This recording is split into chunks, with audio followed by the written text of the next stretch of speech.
Hi, and welcome to our introduction to member design training.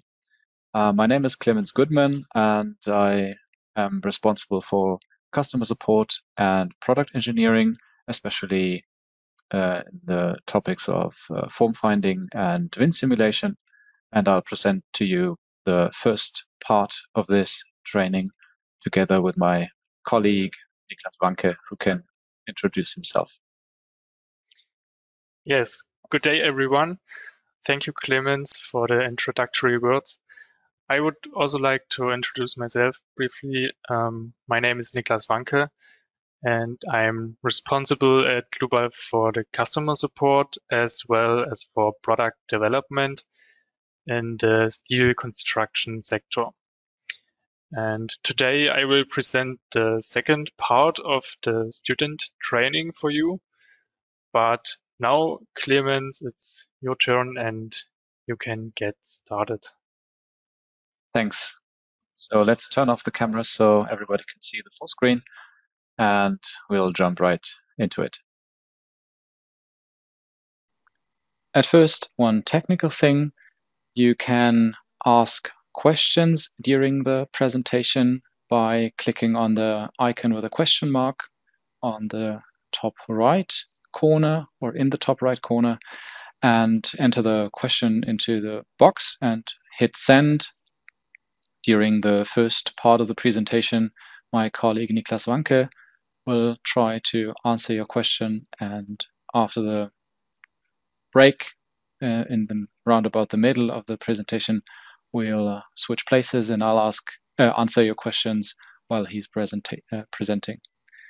If we are unable to answer any of your questions due to the time or due to the complexity, we answer afterwards via email to your question. So feel free to ask as many questions as you like. We are happy to answer them. Regarding the content, I give a brief introduction to the Rfem user interface in the beginning. After that, we'll jump right into the program and try to model and analyze a single span beam as an introductory example. After that, we have prepared several advanced analysis examples, of which I'll present 3 to you. And after those 3, we'll have a short coffee break of 10 minutes. After the coffee break, my colleague Niklas will continue with the presentation and present to you another 3 examples before he'll get to the chapter with the influence of the second order theory, where we'll show you what effects the use of the second order theory calculation has. And last but not least, we have the topic of the stability analysis, where we show you how to perform such a stability analysis and what effects there are for you to explore. So the user interface of Rfem 6 as well as comparable software is at first glance a little bit complex, like an airplane, lots of buttons and setting options. And to ease the entry into the program, we broke down this user interface into several parts, and I'll briefly describe the single parts. So in the top left, we'll have a menu bar, like in other programs as well. On the top right, we'll have a search box where you can search for options and functions and so on. So if ever you forgot where to change something or where to create something, where to find a button, just go into the search box and search for it. Below, we have a toolbar with different icons to create elements, to start the calculation, to manipulate the view, to save the model, and so on. In the center, we have the workspace, 3D workspace, which can be manipulated via mouse, and view cube in the top right corner. On the left-hand side, we have the navigator, like a tree structure you might know from the Windows Explorer. And in that tree, all elements and objects you create are sorted in, like listed. We'll see that later on because we'll work a lot in that navigator. All the elements that you have in the navigator are in a different kind of view, also available at the bottom in the table. So yeah, it's just a different approach. In the table, you can see more specific settings of the single objects directly in a table view. We have an AI assistant called Mia. She is trained to answer technical questions, generally about civil engineering, but especially, of course, for the program. So if you have any questions, regarding more complex elements, then just using the search box, just ask her. You don't have to leave the program. She'll dock in a sidebar on the right-hand side. And last but not least, at the very bottom, we have another toolbar that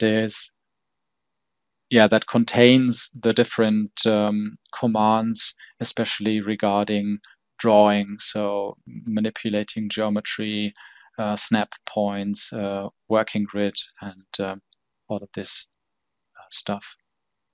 So that's it for the user interface, and I'll say we jump into the software and have a deeper look how to model something and analyze something. And the first thing that we want to analyze is a single span beam with a concentrated load.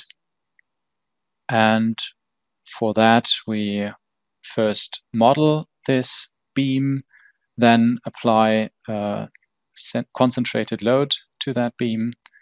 We'll calculate the model and inspect the results, especially the support reactions, the internal forces, and the deformation. So let's jump right into the software. And if you open the software for the first time, it's a little bit gray, but that'll change very quickly once we created a new model. And that we can do in 3 different ways. One way is to right-click on the Rfem icon in the data navigator. Second way is to go into the menu bar, File, New, and the third possibility is the icon in the toolbar. I'll click on that, and a new dialog opens and asks for a model name. I'll type in single span beam because that's what we want to analyze. Then we can select a model type. Since we want to analyze a 2D structure, I select the second option, 2D plane stress. That simplifies some parts. And then we have different tabs. I want to mention one tab, the add-on tab. So Rfem by default provides a basic set of modeling and analyzing, and there are a lot of additional add-ons for the program available. And if you check one or multiple of these add-ons, the program is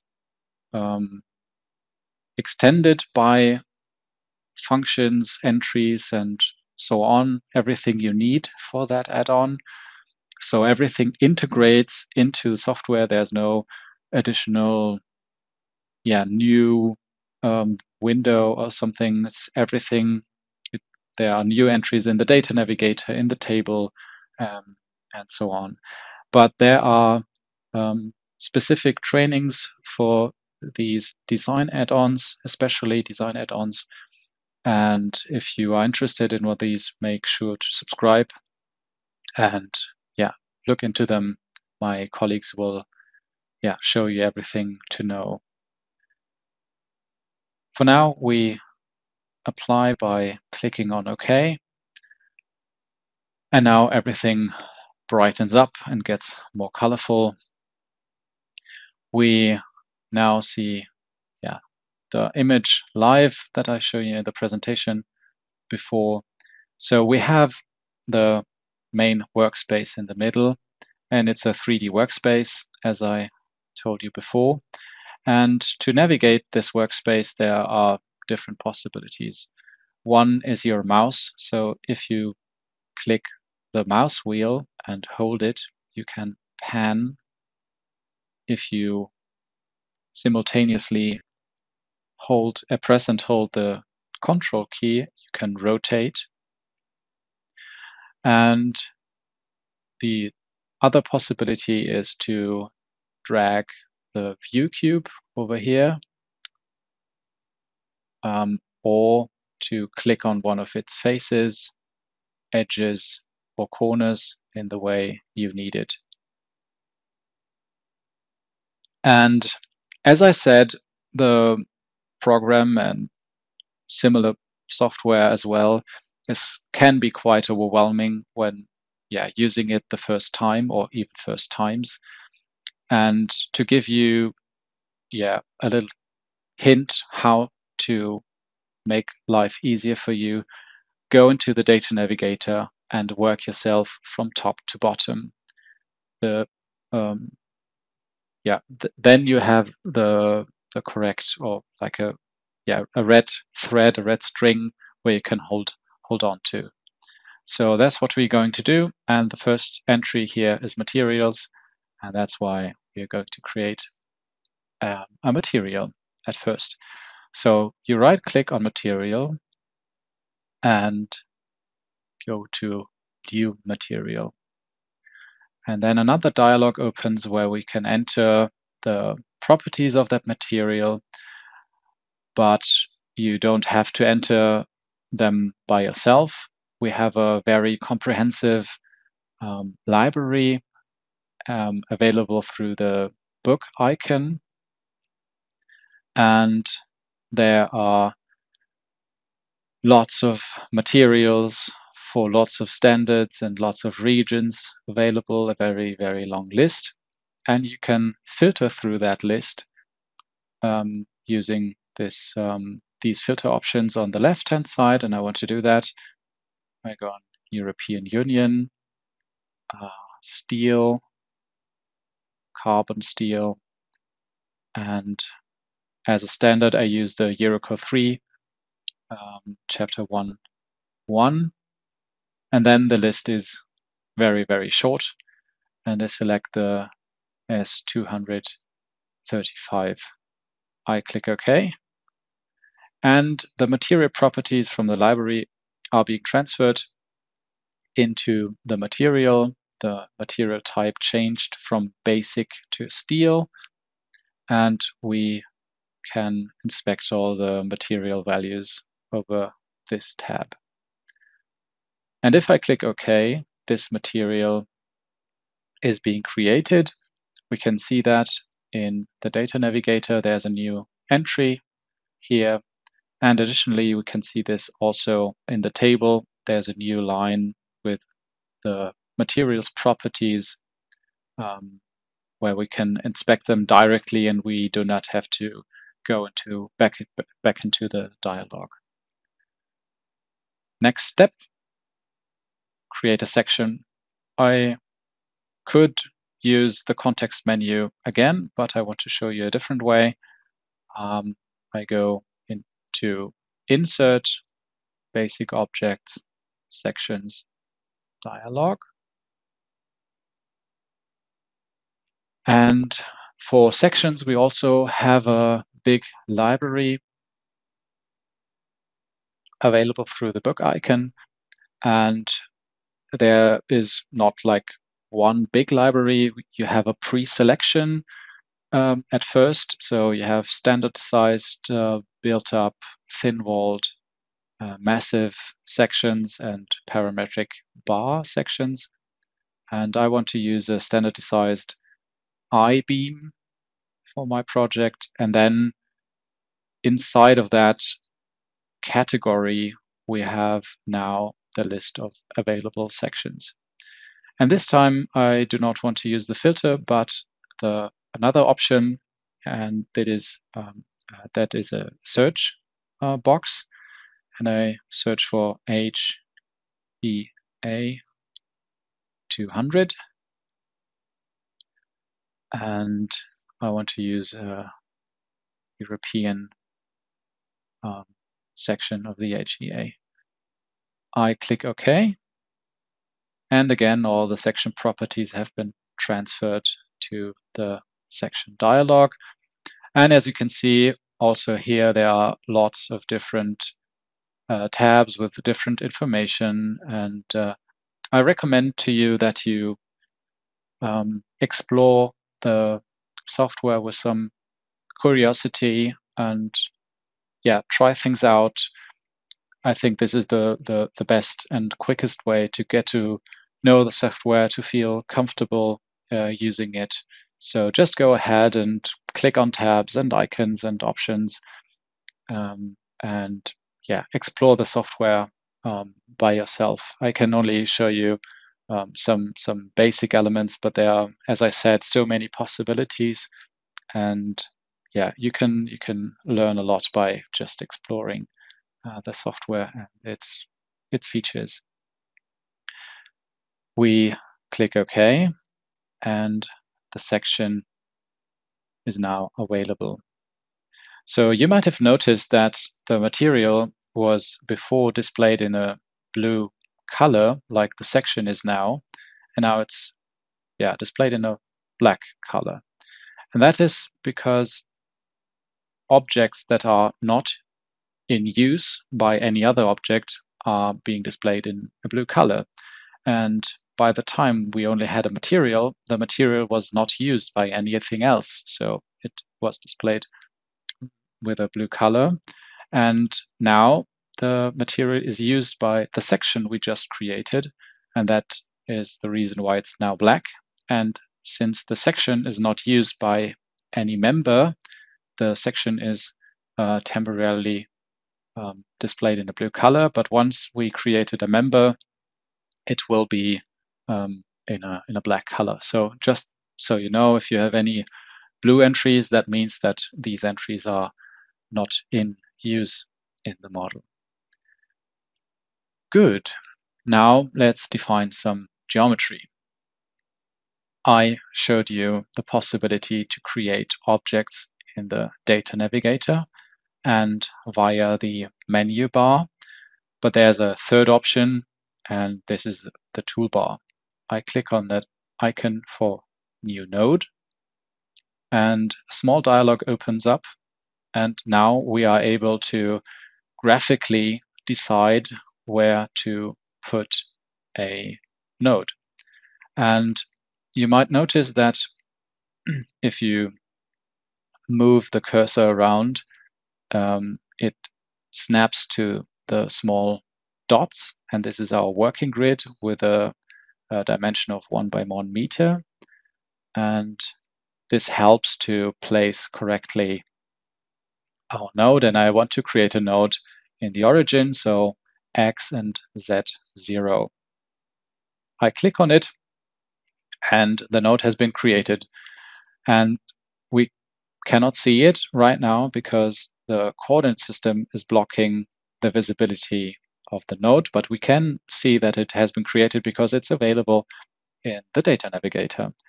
And we can get rid of the coordinate system by clicking on the display tab in the navigator.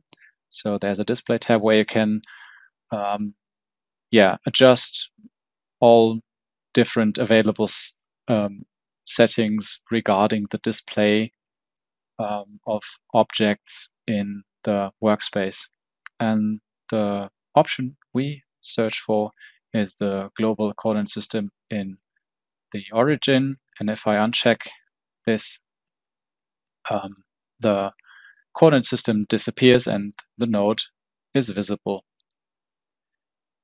Okay, now we could use the same workflow again to create a second node, and our beam is supposed to have a length of 7.5 meters.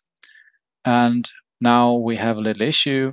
So our grid only allows us 7 and 8 meters, but there's no snap point for 7.5 meters. So there are two possibilities to solve this.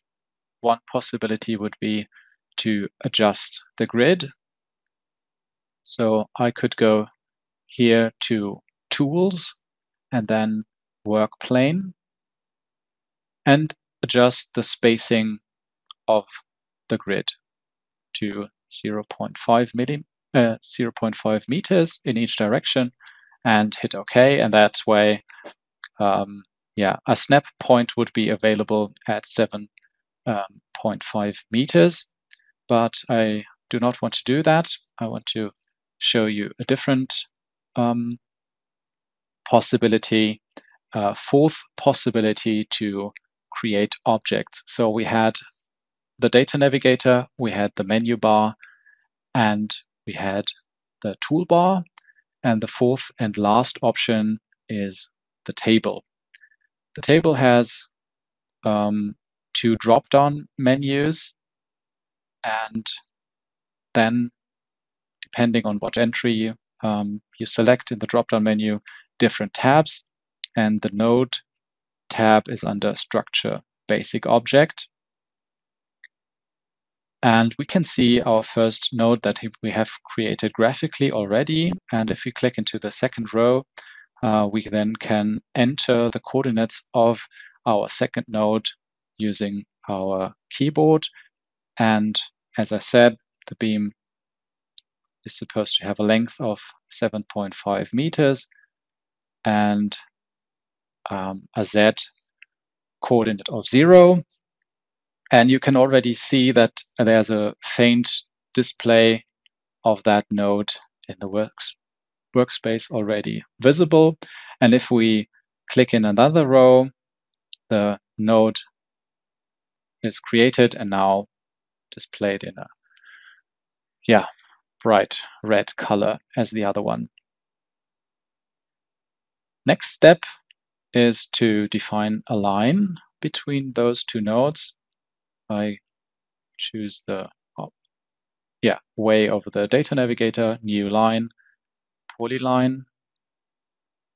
And the dialog then asks us for the node numbers that shall be connected by that line. And I click on the pick icon here, and then I can graphically pick those two nodes. The line, click OK, and OK again, and the line is created. The next entry in the data navigator now is members, and I want to create a new member. And a member is basically a property of the line. So to create a member, it is necessary to have a line that the member is attached to, so to say. And I want to show you another way of interacting with the software is if you double click on any element in the workspace or in the data navigator, the according dialog with the properties of that element opens up. So if a member is a property of a line, I can double click on that line and I can assign this property to that line by clicking on member. And now the member dialog opens up, and I can define that member. And there are not that many options by default. So the most important one is the member type. And yeah, by default, the member type beam is selected. And you can see on the right a graphic where you can see which internal forces this member type supports.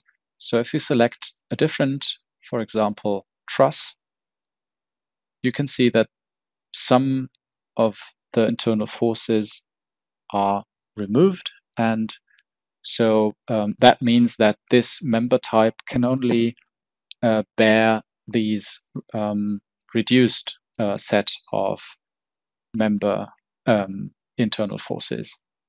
And yeah, as you can see, there are a lot of different options. And if you, at this point or any other point, don't know what different options or properties and settings mean, there's always a good possibility to learn something by clicking on the help icon down below.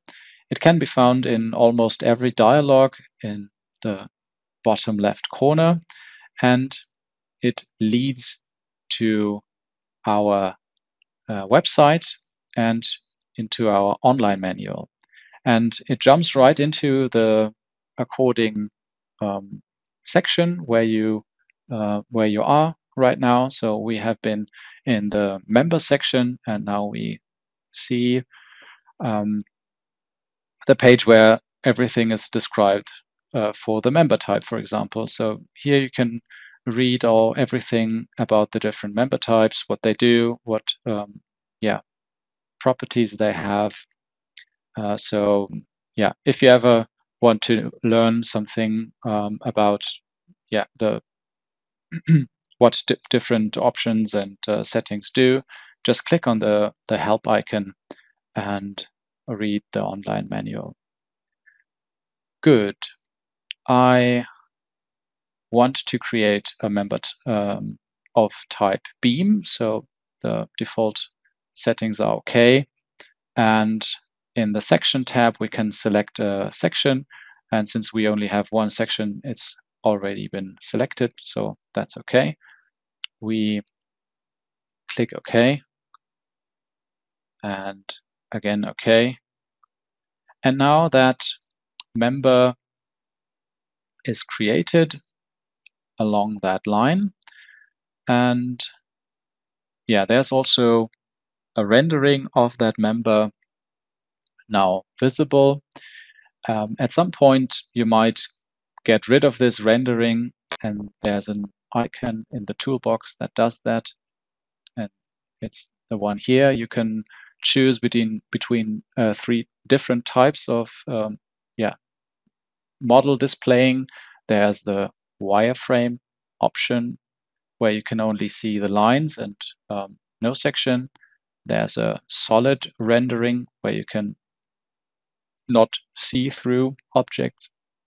And there's a transparent option, where you can see objects that lay behind an object. Okay, I'll switch to our normal view again. And for now, we are done with the basic objects, and we move further down to the types of nodes. So in Rfem 6, you have the basic objects, and then you have so-called types for basic object. And what we want to define now is a nodal support. And since a nodal support is a property of a node, it is a type for a node. So this is the main concept behind this. And there are some predefined nodal supports, and since they are not in use, they are displayed in a blue color, as I said before.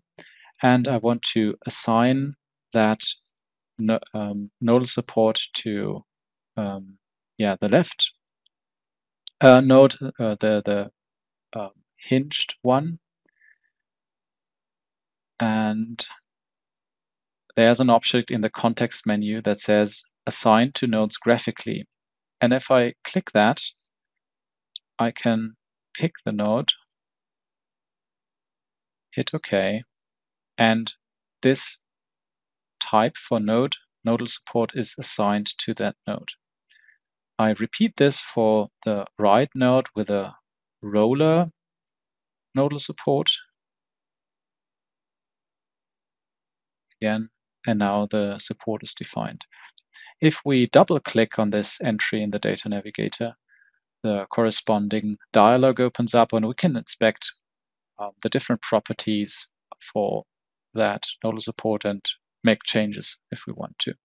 But for now, the settings are fine, so I'll just close it by clicking OK. Good. Next step, we skip some parts, are load cases, but we already have predefined a load case, so we only need one, so there's nothing to do here. And the next relevant entry is loads. And we are supposed to apply a concentrated force at 4.5 meters from the left side onto the beam. And we do not have a node right now at that spot. So what are we going to do to create a node there? We right-click on the member and go to Members, and then divide member by distance. And then we can specify a distance from the member start, which is on the left side, because there's this black arrow pointing to the right, to the beam's end, to the member's end. And so if we enter 4.5 meters, everything else is being adjusted automatically. And there's another option I want to show you. So there's this option, create on member nodes without dividing a member. So if I would click OK right now, the member would be divided into two members. But as we have seen before, there are different node types, and there's another node type that comes in sometimes quite handy, and that is the node type on member. And if I click OK, you can see that there's a blue displayed node now available, and that the beam is not divided. This has some advantages later on if you, for example, have to design this member. So yeah, just so you know that there are different node types, and I think this node type on member is comes in quite handy at sometimes. Okay, and now we can define the nodal load. I click on the icon for new nodal load in the toolbar, and now I am asked to which node I want to apply this load to, and I pick the newly created node. And now I have to specify the force. The force is 10 kilonewtons. I click OK, and the force is created. Good. Now we have reached the end of the list in the data navigator, and the next entry is results. And in order to get these, we have to calculate the model. And I do this by going into the menu and click on Calculate Current Loading. Now the model is transferred to the solver, and the solver calculates a solution for this model and it loads. And now we can see that the data navigator disappeared and a new result navigator is being displayed. But the data navigator is not gone, it's just a different tab here in the navigator. Good. So if you check out the different options in the data navigator, you can see that we can inspect deformations, we can inspect different member results, for example, the internal forces, and we can inspect support reactions. And one thing you always want to do is to run a quick plausibility check when calculating models. And I want to check whether the load that we put into the structure also sums up in the support reactions. And we applied a load of 10 kilonewtons, and apparently we get more than 10 kilonewtons as a result. And why is that? We can check one thing. So in the results tables, we can see that the sum of loads in the Z direction are 13.17, and also the sum of support forces are 13.17, and the deviation is 0%. So there must be some load applied to the model that we cannot see. And the reason for that is that in the load case that has been by default there, self-weight, if we look into this, we can see that there's an option activated for the active self-weight. And this self-weight is not displayed currently, but we can make this visible using a coding option in the display navigator, here self-weight. And now we can see that there's a constant load applied to that member, and that leads to the higher support reactions. So if we go back into the load case and deactivate the self-weight for now and recalculate this load case,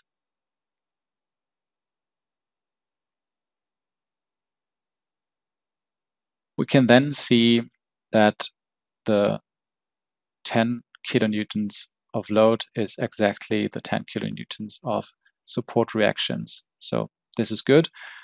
So I recommend you to always run a quick plausibility check if you are modeling and analyzing, because it happens quite often that you make some mistakes, that you oversee something, and to not drag around some mistakes, it's always I recommend you to run a quick plausibility check, and the sum of forces, for example, in the Z direction is a good start for doing that. And now we want to inspect some of the results. So we have the global deformation, and it delivers a plausible result. We have then the bending moment with 18 kilonewtons. This is also plausible, and we can see if the corresponding VZ force is also good. This corresponds with the support reactions and also with the applied loads. So we get a good result, and we fulfilled all tasks for that that were given to us with a single span beam.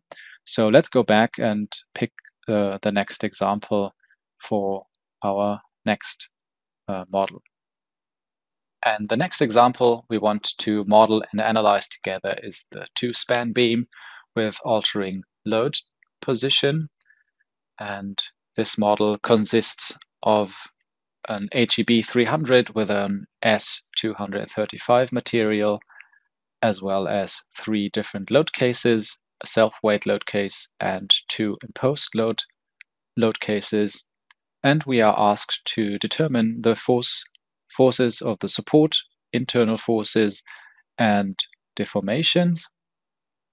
Additionally, we are asked to determine the governing load combinations that cause the largest internal forces. So let's jump back in and let us create a new model for that. So two-span beam. And again, I want to use the model type 2D plane stress like before and click OK. Now we have again a blank canvas, and we just do the same routine as we did before, starting by creating a new material. And if you know what material you want to use and how it is called or spelled, you don't have to go into the library, but you can search for it in the name box. So if I search for S235, it gives me all entries of the material library that match this description. And if I scroll down, I can find the S235 of the Eurocode 3 almost at the bottom. And if I click on it, it is selected. And now I have to hit the Tab key on the keyboard. And now the data is transferred into the dialog. I can click OK, and the material is created. I repeat this for the section. So by default, there's a specific section, but I can delete this entry and again search for an HEB 300. And I want to use again this Euronorm entry. Click again or hit again the Tab key on the keyboard, and the entries are copied. We click OK. And now we want to model our structure. And before we created the nodes, then the line between the nodes, and then the member on the line. You do not have to do it that way. I just wanted to show you how everything is built up from the ground. There's a quicker way that I want to show you to do exact this. And that is by creating the member directly. And if you go into the toolbar, you can click down here on that arrow, and it gives you a different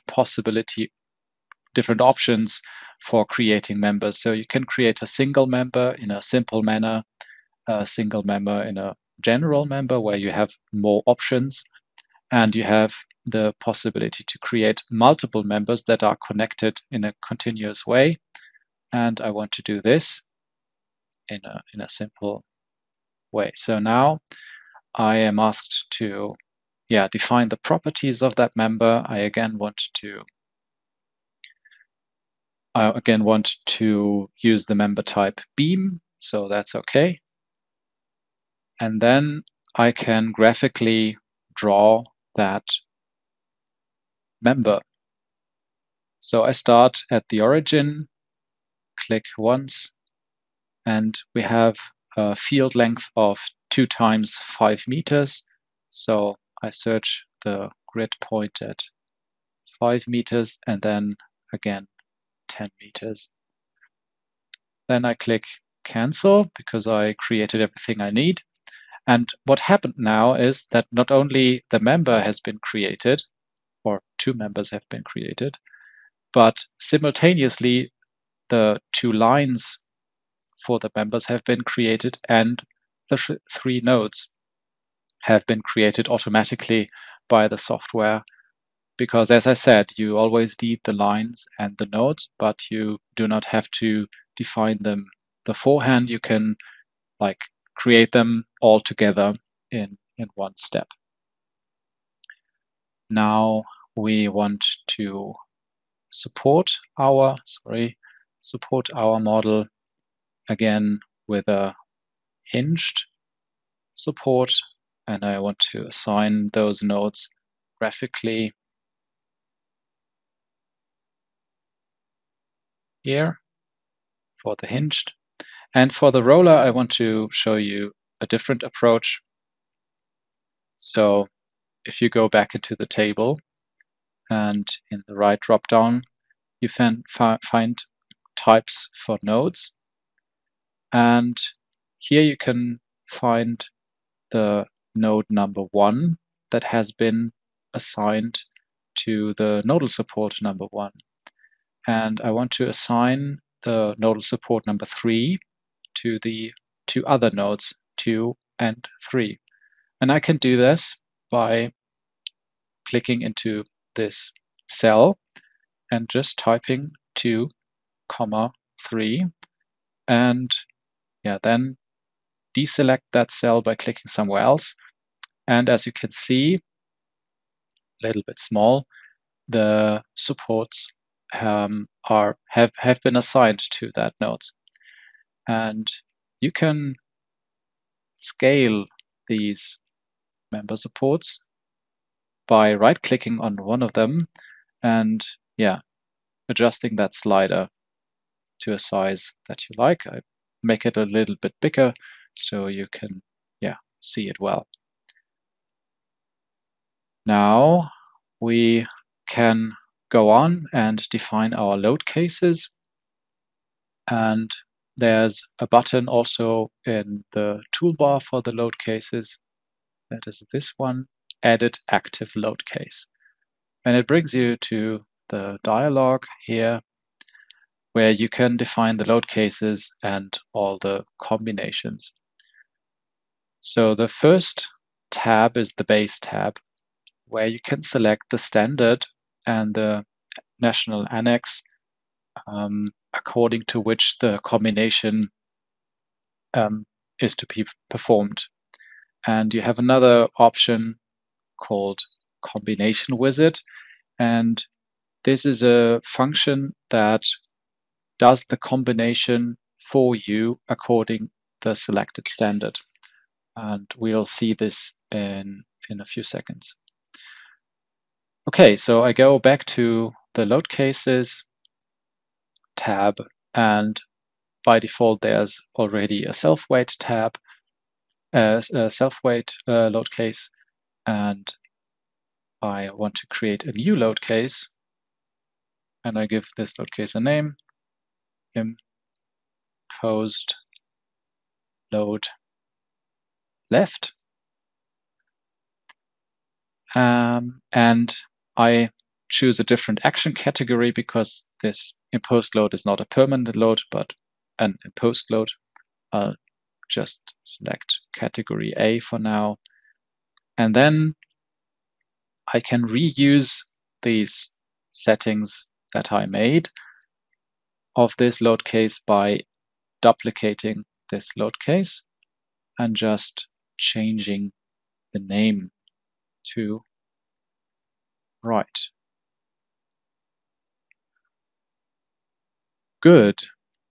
And the next tab is the Actions tab, and there the single load cases are grouped into the action groups. So we have the self-weight being assigned to the permanent action and the 2 imposed load cases assigned to the imposed load action category.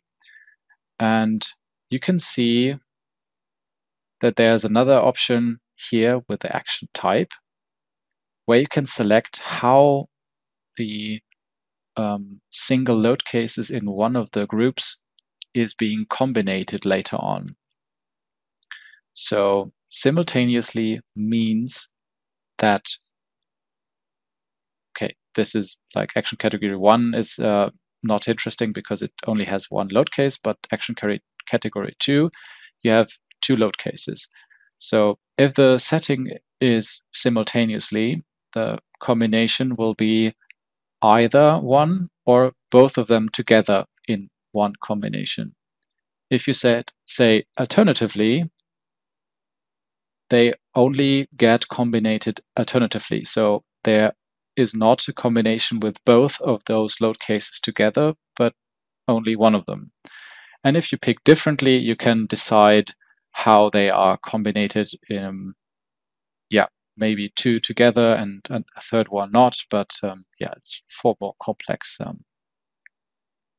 load structures. Next tab is design situations, and the design situations you have by default 1 ultimate limit state design situation and 3 serviceability limit state design situations, and this is in our case according to the Eurocode 0. And I'll tell you in a minute what it is about these design situations. Now the actions are combined. So you now see that the action number 1 is combined with action number 2 or without action number 2, and for the different design situations. So depending on what design situations you have, these combinations are being performed, and these action combinations then turn into so-called load combinations, where you actually then have the combinations of the single load cases again. So in this dialog, you go from left to right. Work yourself through in this manner direction. And now we can see that the combinations have been made according to the Eurocode 0, as we have defined in the base tab. And we can click on the assignment tab to see more details. So if we click on, for example, combination number 2, we can see that load case 1 self-weight is combined with load case 2 on the left. And we have additionally a combination with both of them and only on the right. As I said before, here in the action, if you pick simultaneously, it influences the load combination. For example, if I pick here alternatively and go back to the combination, you'd see that one of the combinations with both load combination number 2 and 3 is gone because, it's alternatively 2 or 3. Just go back because this is correct. They can, they can be there simultaneously as well. And the design situation, you can now see that every combination is assigned to a design situation. And the design situation is an envelope for those load combinations. And we can see this in a bit when we calculate the results. We leave this dialog and move further down the tree to the loads. I want to define the loads by clicking on the member load icon in the toolbar, new member load, And now I'm asked which load case I want to use. I want to use self-weight. And I'm asked to which member number I want to assign this. So I click the pick icon and select those two members. And then I can, or I have to define the load magnitude. And for the load case 1, it is 2.5 kilonewtons per meter. And I could click OK, but then the dialog would close. And I have to assign 2 more member loads to my model. And that's why I click Apply and Next. And now some of the entries are being deleted. For example, the member number box. And I can now choose a different load case, imposed load left, with a magnitude of 5 kilonewtons per meter, and then use a different approach for the member numbers. So I click again on the Select Member in Graphics icon, and you can pick members and other objects, or you can draw a rectangle around them. And there are 2 different rectangles. There's a blue rectangle and an orange rectangle. And if you pick the blue rectangle, I'll show you. You can hardly see it, but the right member has been selected. If I do the same thing with a, deselect this. If I do the same thing by drawing right, it is not selected. So when the orange rectangle is used as selection, only objects that are fully inside that rectangle are selected. And if I do the same to the left and use the blue, also members that are only partly in that rectangle are being selected. Okay, so I want to use the left beam, click OK, and apply next. And the third possibility is to just use the member number. So we just assigned to member number 1 our post load. So member number 2 is on the right. So it just can just type 2 into the field and click OK, because I want to leave this dialog, and it's created on the member on the right. So do a quick check if everything is correct. Seems good. And now we can calculate everything. And to calculate everything, there's also an icon here in the toolbox, Calculate All.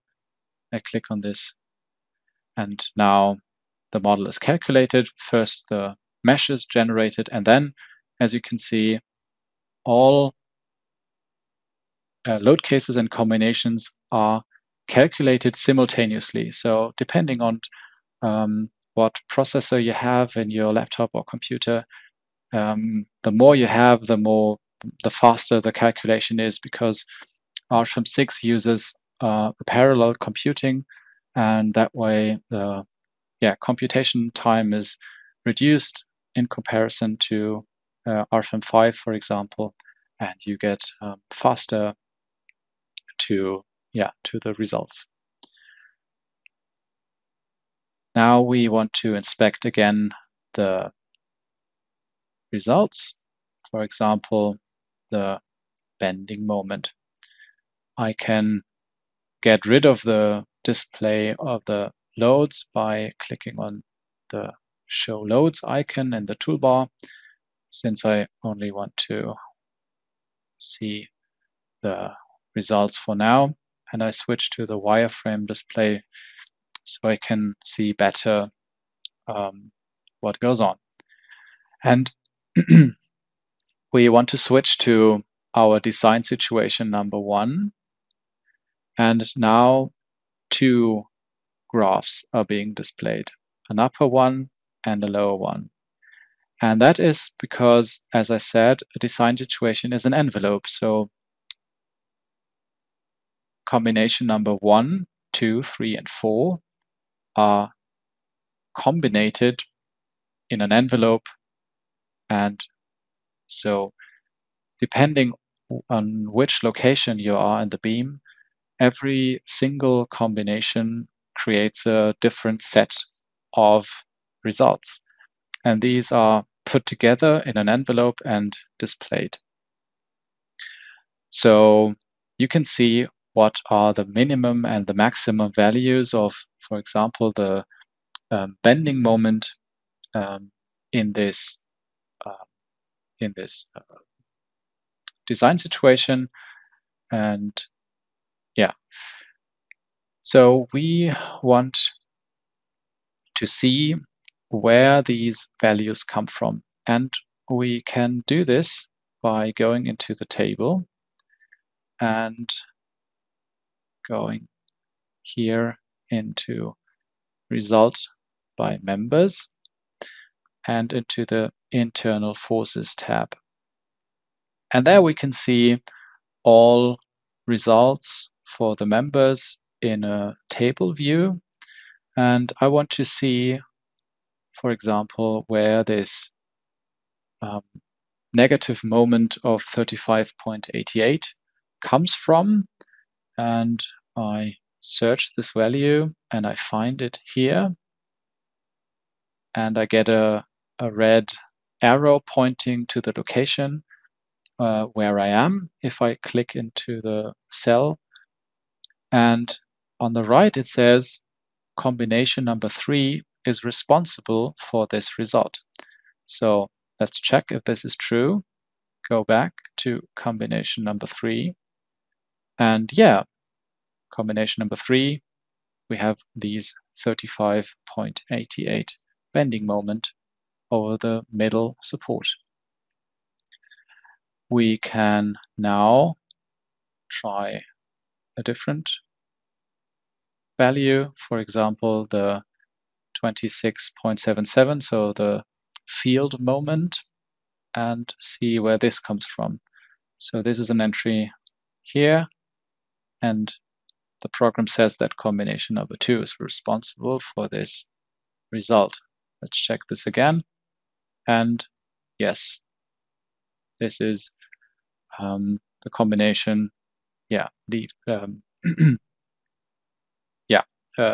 leading to this result. Good. Now we want to check, for example, also support reactions. And we can see that if we go into the design situation back, that there are 2 arrows displayed. And like the internal forces, we have an envelope, so we have a minimal and a maximum value for the support reactions. And for example, if I display the loads again and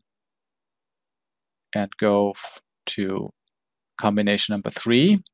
So in combination number 3, we have the most load, and I think that this will lead to the highest value for the middle support of 77.42, and we can check whether the design situation also tells us that. So now we go to the result by node entry and go to the tab support forces and search for that value, and we can find it here. And as I said, combination number 3 is responsible for this. So that way you can go through the data and analyze how the results come together and which combinations are responsible for which results. we have done everything that we've been asked for this example. So let's go back into the presentation, and the next example we want to take a look at is the so-called Gerber beam or hinged beam. And this type of system is characterized by a hinge in the location where the bending moment is 0. And this leads to the fact that the center bending moment has the same value than the field moments. And if you recall the double span, two-span beam we analyzed before, there the center moment is bigger. So with a Gerber beam, the cross-section is more evenly utilized. Another advantage is that, for example, if you have a very large beam and you have to split it into multiple parts in order to be able to get it on the construction site, because a truck is not indefinitely long. And if you split a beam, of course, you have to connect it again back later on the construction site. And if you place that connection in the spot of the bending moment being 0, then you can simplify that connection by far. So this is a clever way of splitting beams in a good and in a good way, let's say.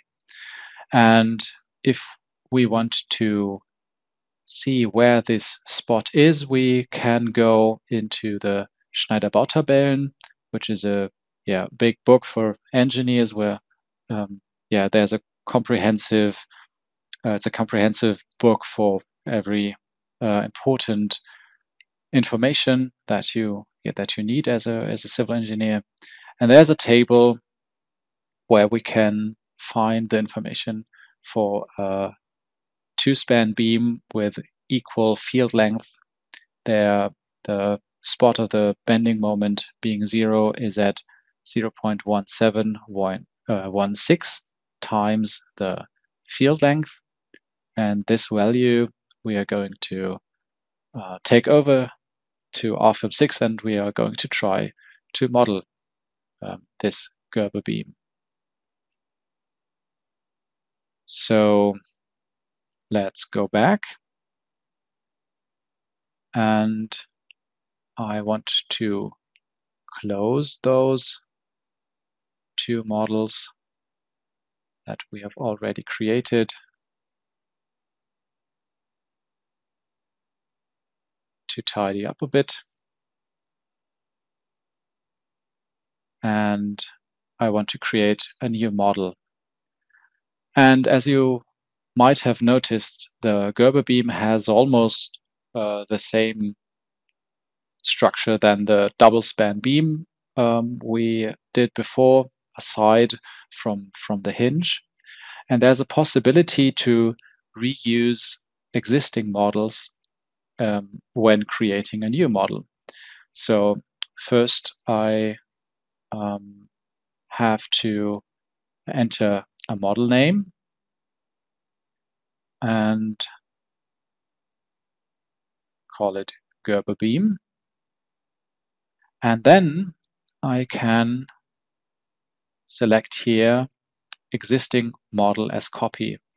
And now I have a drop-down list with all my projects, and I can find the model that I created, the two-span beam, selected, and if I click OK, all the model is opened in the background, and all the data is being retrieved and copied into the new model that I want to create.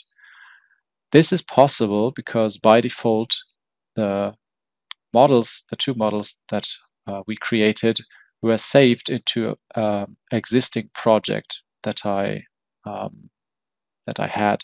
So if this is not the case with you, you won't find this this entry. But that's not a problem. We can use a different approach. We cancel this and we click on the Dlubal Center button, and then a new window opens up, a little bit big, make it smaller, and there we can organize our projects, for example, and we then again find the models that that were already shown to me in the drop-down menu. And if you do not see any of this, just make a right-click here on Projects and connect folder as a project. Now you can you are being transferred to the File Explorer, and you can navigate to the folder where the models that you have already created are saved on your computer. And if you do this, these models are available in this project navigator, and you can now reuse them in the when creating a new model. So let's try this again. And reuse this existing model from our two-span beam. I then have to leave this drop-down menu by pressing the Tab key on your keyboard, and then the model is opened and all the data is being retrieved. And now I can pick, I have to pick the model type. Again, this is an information that is not being transferred, and I can click OK. And now we can see that the information of the two-span beam is being transferred to the new model. If you could not follow the steps I've shown right now, just take the two-span beam and alter the model.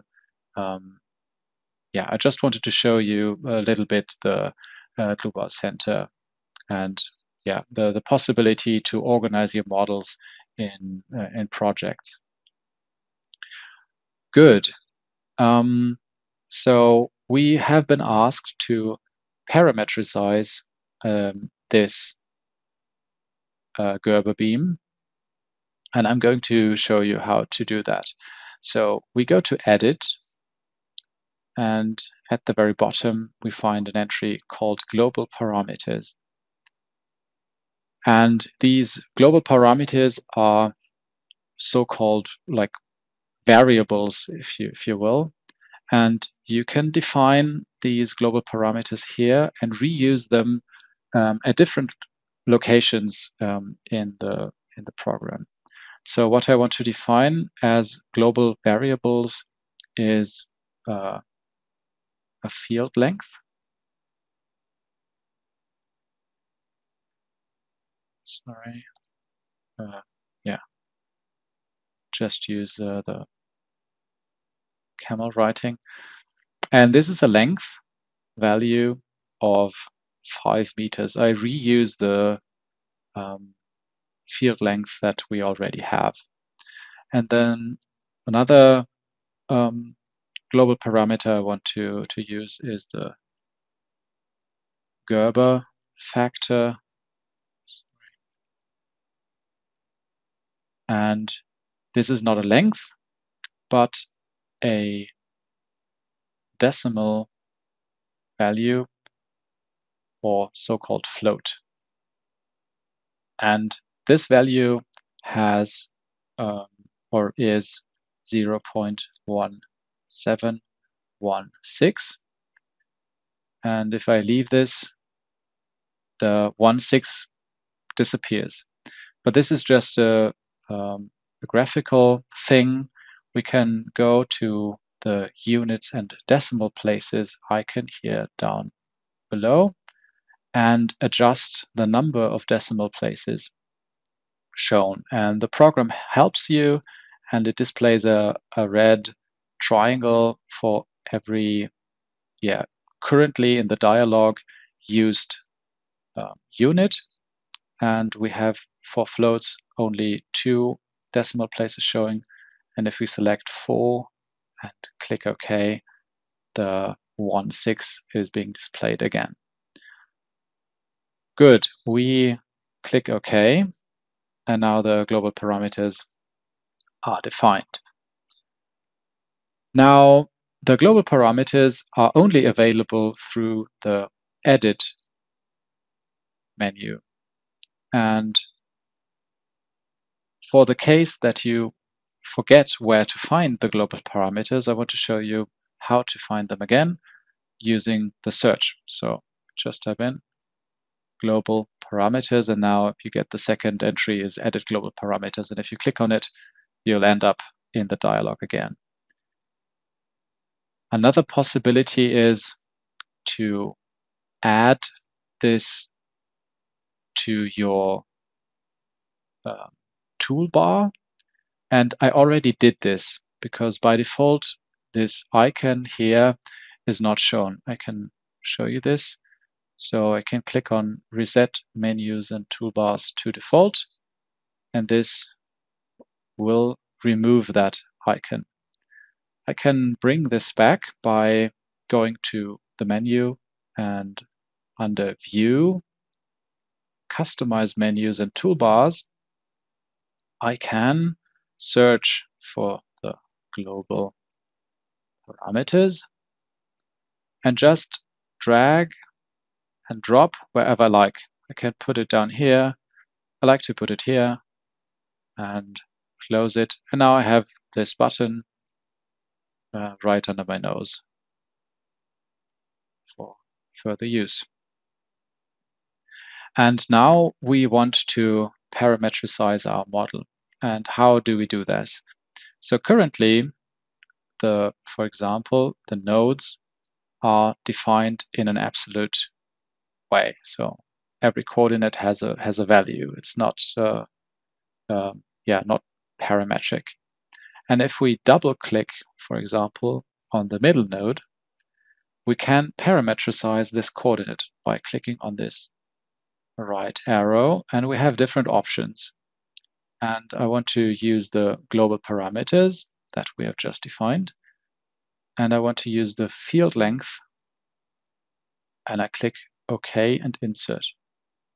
And what happens now, you get a small yellow corner, and this indicates that this field has an intelligence behind it because it uses a global parameter or a formula. But I'll show this to you in a second. So I click OK, and I want to edit the right button. And you might wonder why nothing changed when editing this node. That is because we entered a field length of 5, and this beam on the field length is 5 meters. So no change has been applied. But we'll see this in a second if we have once we have fully parametricized this model. Now we want to parametricize this node number 3 as well. And now I use the option Edit Formula. And here I can now, write a formula and define how the x-coordinate of this node is calculated. And the x-coordinate of this is 2 times my field length. And if I try to type, sorry, I need to use capital letters. If I begin to type, it finds this global parameter that we defined earlier, and I can click on it, and you can see the correct result of 10 meters because the field length is 5 meters times 2 is 10 meters. We click OK and OK again. Now we need to divide that beam because we need another node where we can place the hinge. So we right click on the member, go to members, divide member, and then by distance. We then want to go, just for now, 1 meter. We want to parametricize this node that is going to be created later on, so it doesn't matter what value we use right now. So click OK. And now we double click on that node again, and we parametricize by using a formula. And I type in brackets 1 plus Gerber factor, close brackets, times field length. So what I wanted to do is it's now not showing. Move this a little bit and go back into the formula. So from the left, we have to skip the first field. So this is 1 times field length, and then a little bit of the second field. And this is the Gerber factor times the field length, hence this formula. And we get a result of 5.858. And we can double check this in the presentation. So we have, again, here 5 meters and 0.858. So yeah, we did it correctly. Click OK. And again, OK. And now we can try out this parametrization. And to make it a little bit more visible, I want to create a measurement dimension. And for this, I pick the nodes. And yeah, the measurement is, the dimension is being drawn, but in the wrong plane. So I have to go and pick second plane. And now it's displayed in the right way. So we have a field length of 5 meters and the point of the hinge at 0.858 meters. And now we can go back into the global parameters and change the value, for example, to 4 meters. And if we click OK, the model changes.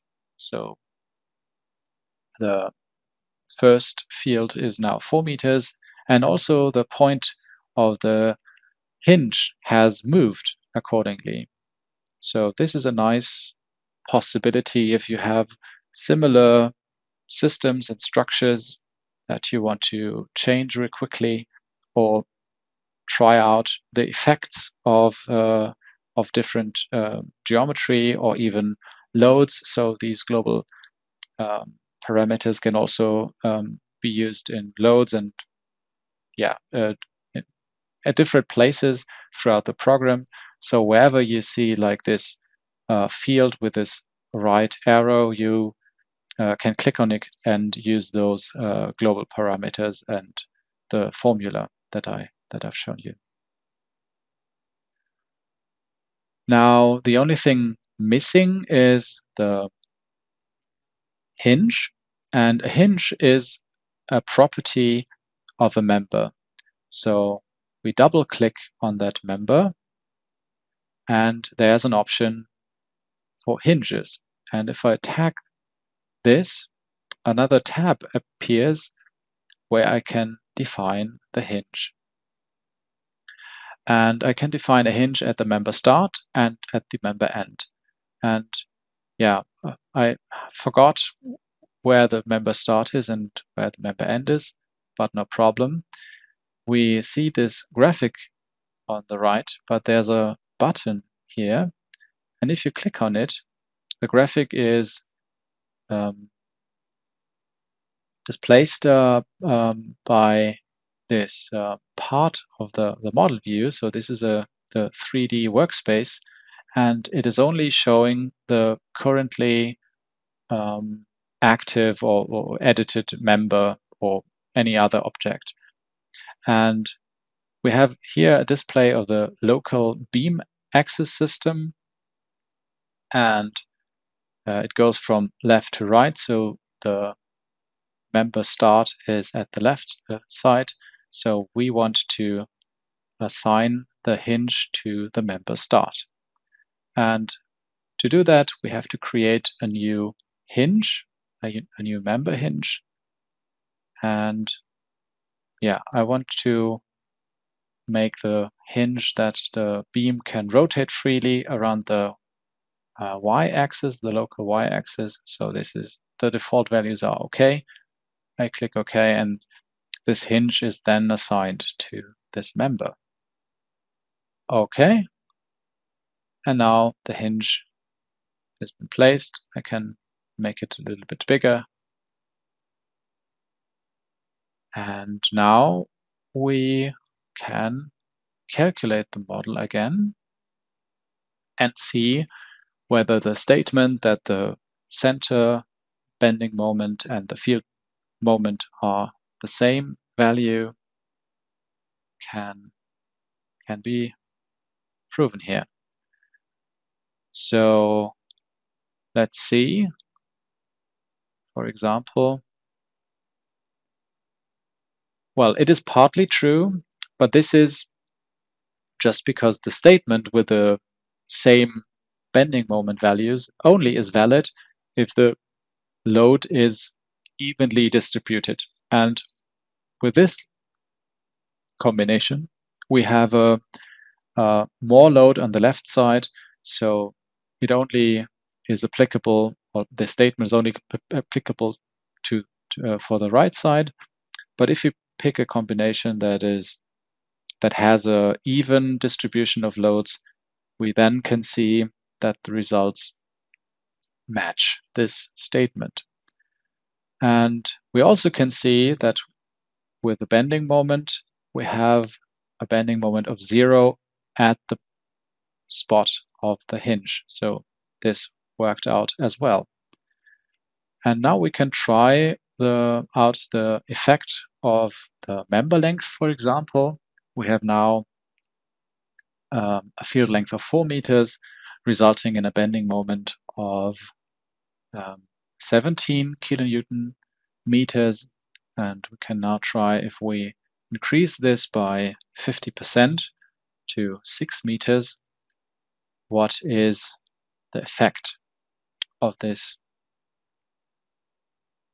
change?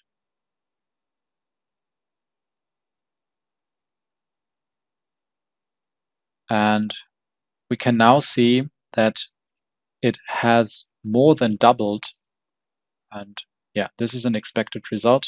So you can try out something like this very easily via using these global parameters and if you have a parametricized model. So now we fulfilled everything that we've been asked for this example. So let's jump into the last example that I'm going to show you. And the last example I want to show you is the two-hinged frame with a tie rod. And we have some information about the sections and materials. We are asked to apply a snow, a wind, and a temperature load case. And the analysis goal is the determination of support forces, internal forces, and deformations. So let's go back into the program and define a new model for this to hinged frame. I want to use the model type 2D again and create the model by clicking on OK.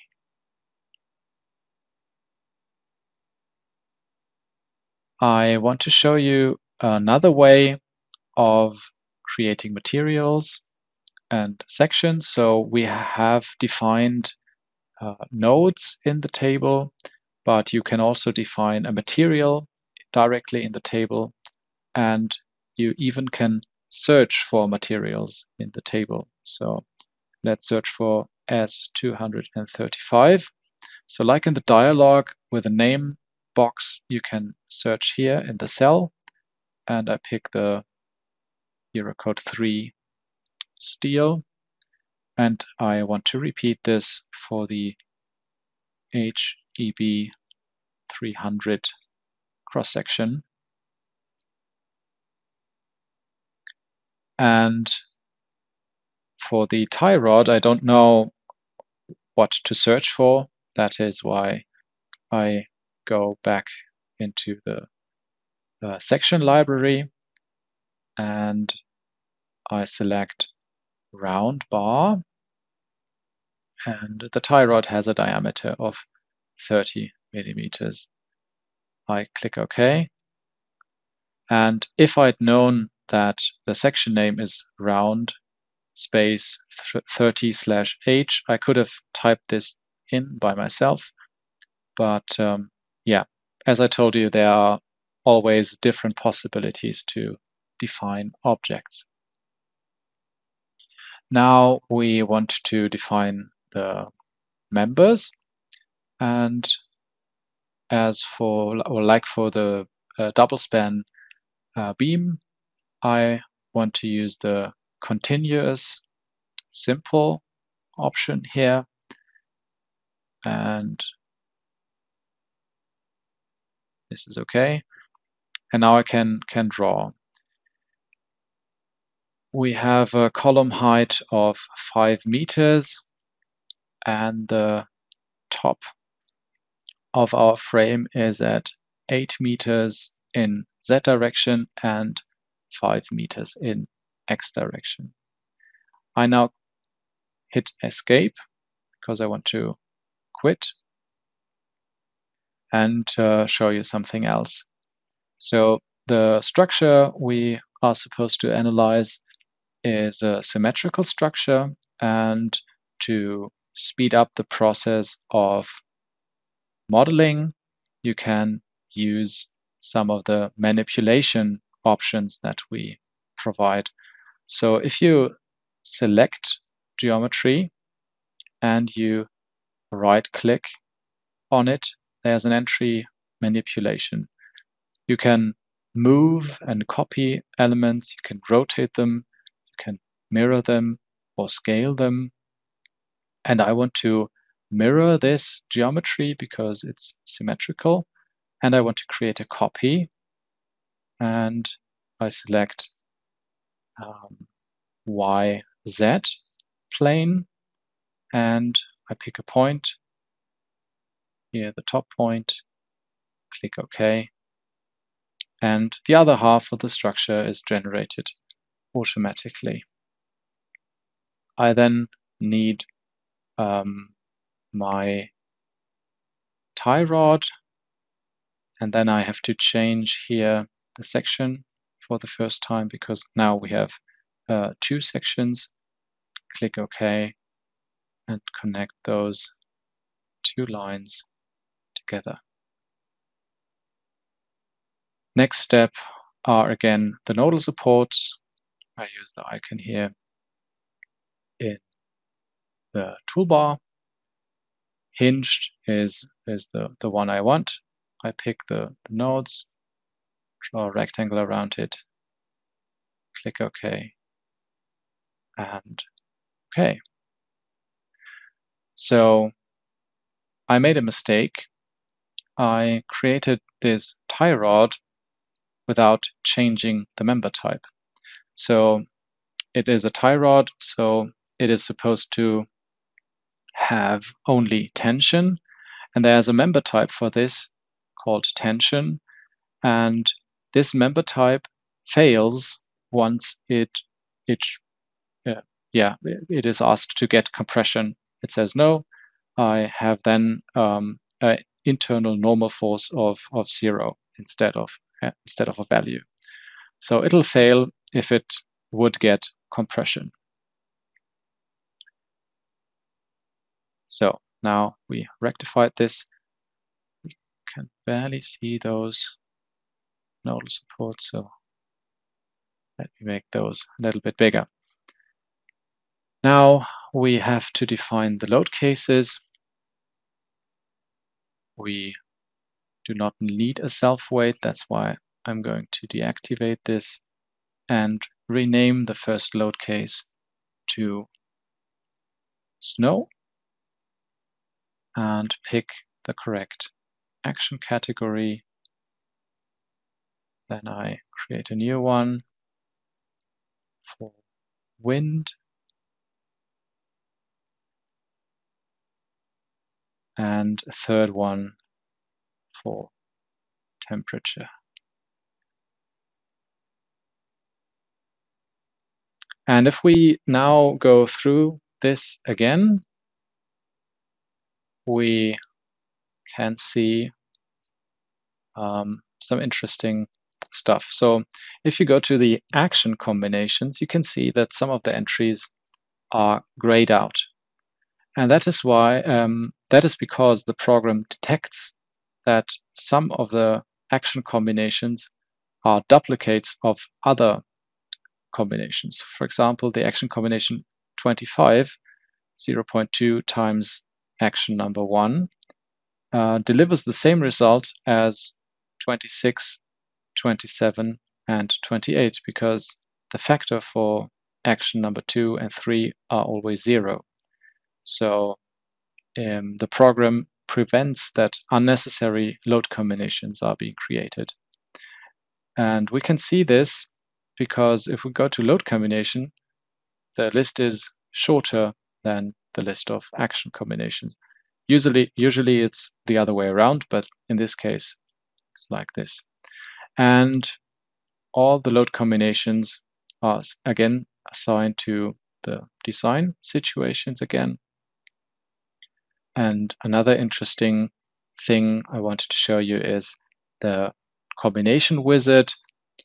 So the different load cases are being combined, and you can see that there's a leading load with a security factor, and then you have the other two load cases with a psi factor being combined.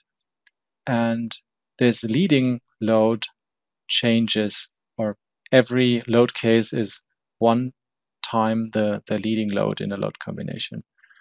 So the combination wizard takes up all the work for you to create these combinations according to the standard that you've chosen in the base tab. Now let's define our loads. We have again member loads, and we start with a snow load. And the snow load is 1 kilonewton per meter. And we want to assign this snow load to the roof members. And as we can see down here, there are different possibilities to apply such uniform load distributions to our member. And for snow loads, usually the projected length is used like this. So we have to change the load direction. Apply and next. We go on to the wind load case, and we want to assign this to all beam members. And the value of each of these beam members is also, or the load magnitude is also 1. And here we have to change something else for the load direction. So usually wind loads are applied directly to the member. So we have to use the local axis system instead of the global axis system. And the load direction in Z direction is correct. And the load magnitude also. So we click apply and next. And finally, we have a temperature load case, and therefore we need to change the load type to temperature change. And the temperature change is 35 degrees Celsius. And I want to assign this load also to all beam members. We click OK, and let's check whether we have applied all loads correctly. And we can see that we made a mistake when applying the wind load, because the wind comes from the left, and so there should be suction loads on the right side. So we have to flip over these loads, and we can, for example, do this by going into the table in the section loads and pick here the tab member loads, and we can create a second load and apply this load to these members number 4 and number 3.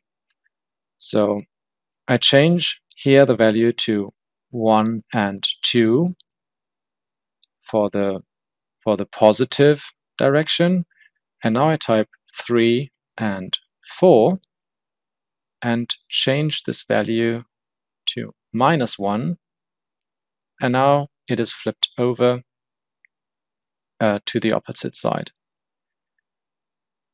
If we go back into the dialog again by double-clicking on that line, we see an option that we can display the load on the opposite side, and this way it's displayed a little bit nicer, I think, because it's more clearer that it is a suction load coming from the outside. Now we can calculate everything and inspect the results.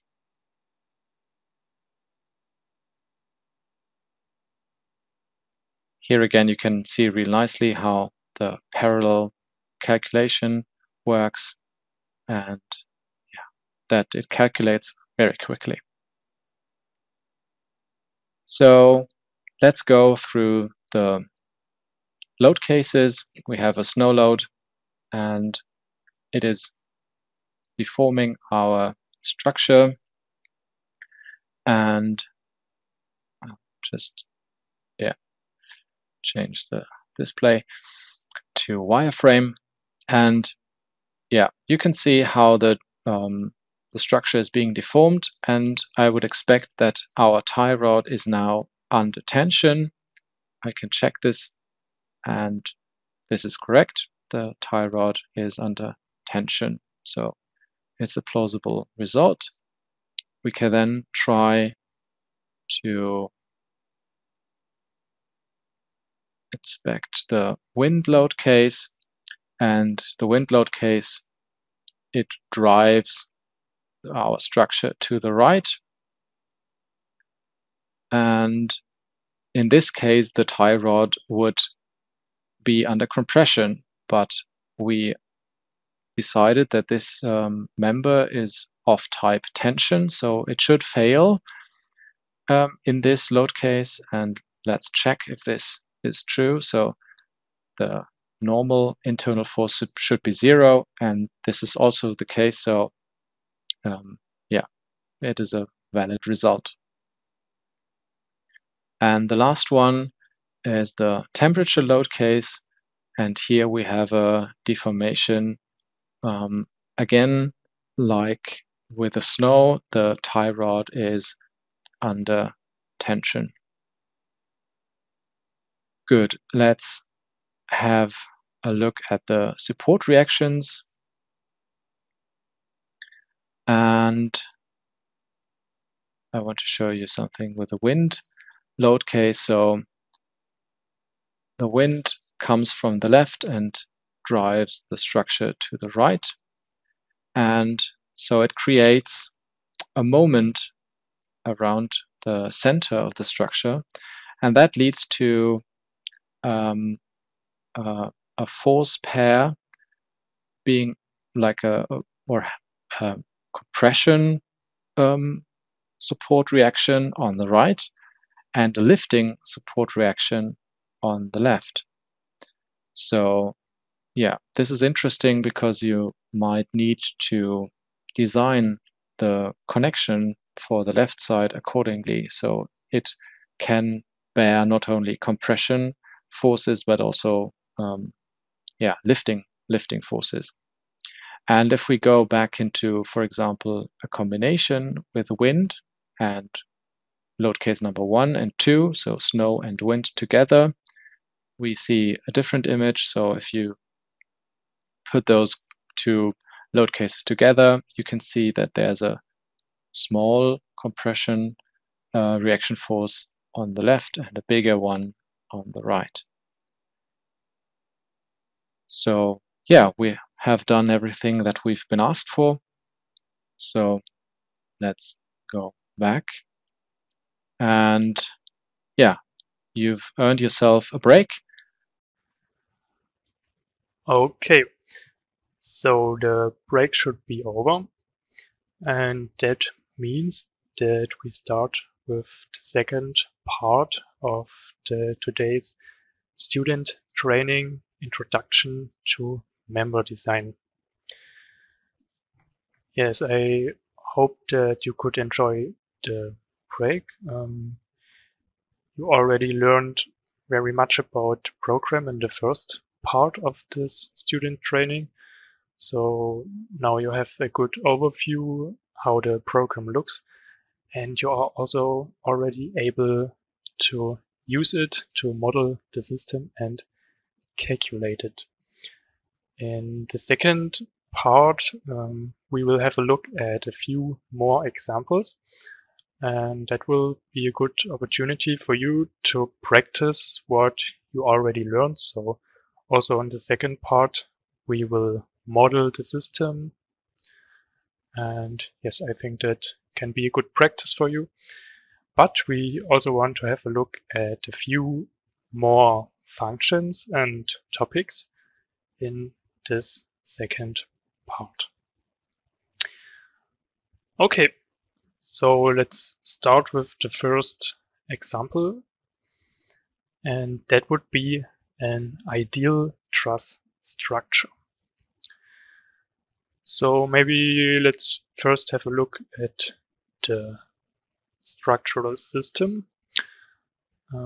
We have members with the section HEB 300 and material is steel S235. So all members have the same section. This truss structure has a length of 9 meters at all, and these triangles do all have the same, or the members of the triangles do all have the same length, which would be 3 meters. That also means that the angle between these members is always 60 degrees. So it is 60 degrees here at the top and also at the right of the triangle. So in sum it would be 180 degrees. Okay, So the word ideal trust structure has a special meaning, and there are some conditions that have to be fulfilled that it really is an ideal trust structure. The first condition is that all members in the system have to be connected with hinges at the member ends, or yes, at these nodes. So that means that there are no bending moments which can be which can go from one member to another. Also, it is important that all members are straight. Yes, that's definitely fulfilled. And there cannot be any imperfections, and as well, there cannot be eccentricities. So we don't have this in the system, so that would be fulfilled. It is also important that we only have nodal loads. Yes, that's the case. We have 3 nodal loads. It's not completely symmetrical. The left and the middle load are 10 kilonewton, and the right one is slightly bigger with 20 kilonewton. One last thing for the ideal truss is that we only have normal forces inside the members. So there are no internal forces, bending moment, and no vertical forces, only normal forces, so compression or tension. And because of this fact, we want to use a new member type, which is called truss only N. But we will see this very soon in the program. Okay, let's have a look at the tasks. Here we want to determine the support forces and internal forces. Also, we want to determine the null members, which means these members which do not have either tension or compression. Also, we want to decide which members to have tension and which members are loaded in compression. Okay, now we can switch to Rfem.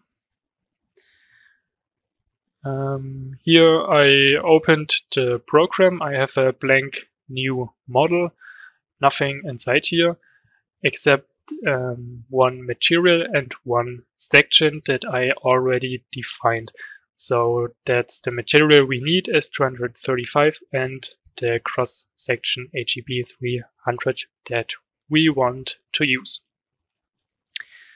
Let's also have a look to the base data dialog, which is a really important dialog box in Rfem.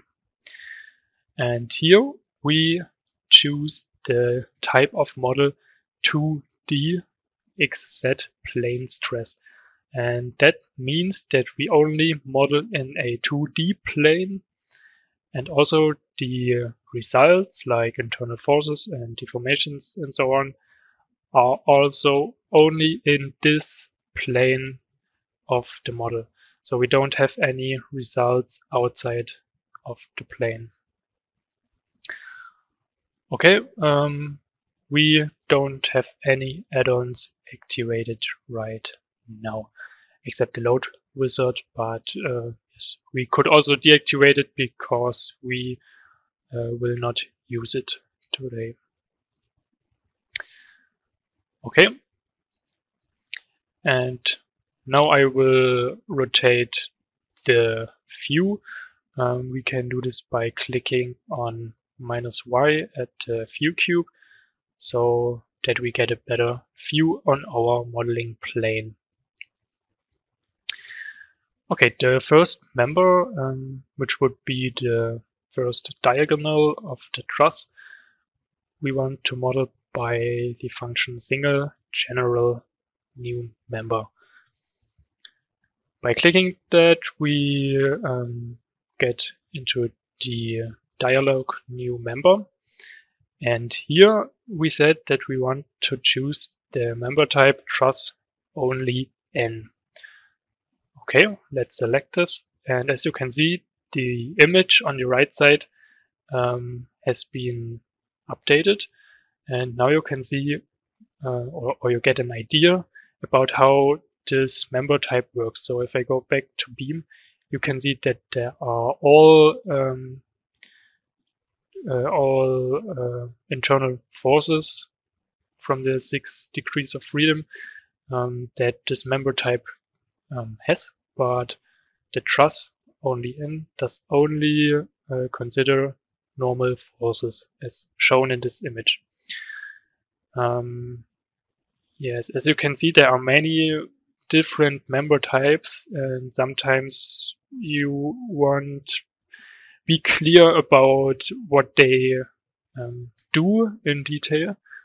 And for this, there is a very useful help function, which you can find in almost every dialog box in the program. And you find this at the left bottom side of the dialog box, the help button. You can also press F1 if you want. And if I do so, we get to the Dlubal website, and the direction is the correct chapter of the online manual. So by clicking there, you instantly get to the right side, and that's very useful. So here you can read how this particular member types work. For example, the member type truss only N that we want to use, and you get a small explanation about this member type here. And for example, there's also a webinar where this member type is shown and explained in detail. Okay, I will close the browser. We go back to the program and let's have a look to the tab section. And here it's already chosen correctly. We want to have the HEP 300 with the material as 235. We can apply this, and now we can model the first diagonal. So we want to do this with the function or by the input mode length and direction, because we know that this member has a length of 3 meters. And we also know the angle. As I said before, it's 60 degrees from the x-axis. But in this case, it's always located from the z-axis, so we have to add an additional 90 degrees. So that would make 60 plus 90, which is 150 degrees. And now we already see at the mouse button that the angle of the member is correct.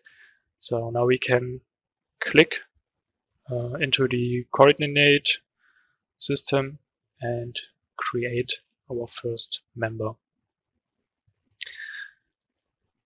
Okay. And the second member, we want to create this member by rotating the first one. And also here we can use the knowledge of these 60 degrees. So I select this member and choose the option rotate selected objects. So now we want to rotate this member by 60 degrees, and we want to create a copy because we need a second member, and this member should stay where it is. We also have to choose a rotation point, which would be the upper end of this first member. Okay, and now we already have the second diagonal. Okay, for the other diagonals, we can also use the copy or move function. So I selected everything again, go to copy, and here we want to create a copy, of course, and not only one, we want to create two copies. If you have a look into the image on the right side, you get an idea what it means with these two steps. So this object is not copied once, it's copied two times. Yes, and that's exactly what we need for the rest of the diagonals. And now we have to choose the displacement vector. We can type in the values easily because we know that this dimension are 3 meters and we want to copy it step by step by 3 meters. It would also be possible to select 2 points. Let us do this. And then you see, yes, that was correct. It's 3 meters. Okay, we can apply it. Click on OK, and the other diagonals are created. Now we also want to create the upper and the lower chord. And I will do this graphically by creating a new member. It should also be the truss member type and the same section as before. Okay. And here I select the start and the end points of the chords. And yes, now you can see that it is one member only, and this member is not divided at these nodal or at these nodes of the diagonals, and that's not a problem, but we want to divide it afterwards. And there's a useful function called connect selected lines, members, and surfaces at intersections. So we can click on this function and simply select everything. Yes. And now the chords are divided at every node which lays on this member. So yes, that's the result that we wanted. And yes, now we want to prove if the geometry is correct. And for that, we can use the linear dimensioning. Okay, linear. And we want to prove the length of the diagonal. So let me choose this diagonal. And here we will have to select the second plane so that we can see the eccentricity of the linear dimensioning. Okay, that are 3 meters, that's correct. And now we want also to create a dimensioning here at the bottom chord. And yes, we see that the geometry is correct. It's 3 meters, 3 meters, and 3 meters. So at all, these are 9 meters from left to the right side.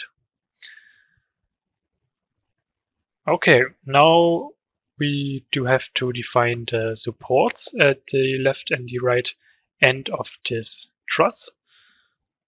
And therefore, I first want to get rid of this coordinate system, which is a bit annoying here in this case, because I want to define the nodal support, and yes, the coordinate system makes it harder to see the support later. And therefore we can yes, we can move it away by choosing the display navigator.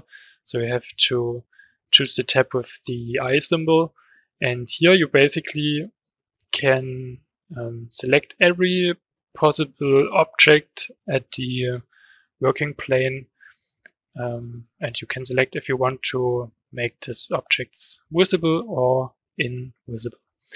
And in this case, we want to make the axis system, the global coordinate system in the 0 point, invisible. And as you can see, it's away, and we also can activate it again if we want. Okay, and now we can define the nodal supports. I click on this symbol for that. And here we want to define a free rotation about the y-axis, and everything else should be fixed. So let's have a look into this definition of the nodal support and see if it already is correct defined. So here we see that the deformation or the translational support in global X and in global Z direction is yes, fixed. That's correct. And the rotational support about the y-axis is free. So that's exactly how we want the nodal support to be. So that would be correct. You can also see that some of these degrees of freedom are displayed with a gray box, and that is because we are in the 2D plane, and there you only have 3 degrees of freedom, and in the 3D plane we have 6 degrees of freedom. So these boxes would also be possible to define, but in this case we only have the 3 degrees of freedom. Okay, now we can define the nodal supports here. Let's make these supports a bit bigger so that we can see it better. This is possible by right-clicking it and increasing the display size of the nodal supports. So yes, something like that. Like that should be okay. For the right side, we have to change the support a little bit, and therefore we can create a new one. And this support should be deformable in global, I guess, in global X direction. So you also see that the symbol of the support reaction changed, so that you get a graphical overview how you defined the support. Okay, that is how we want it to be, and how it's set in the task. Now the loads are still missing, so we want to define them, and loads always have to be defined in or within a particular load case. And at the moment there are no load cases because I opened up an empty model without any load cases. So we can create a new one by clicking on this symbol, but we can also choose it from the data navigator at load cases and combinations. Load cases, right click, and we can choose new load case. Okay, so now we got into the load cases and combinations dialog box, and inside the tab load cases there has been created one new load case for us, and we want to use this load case. Let's give it the name design.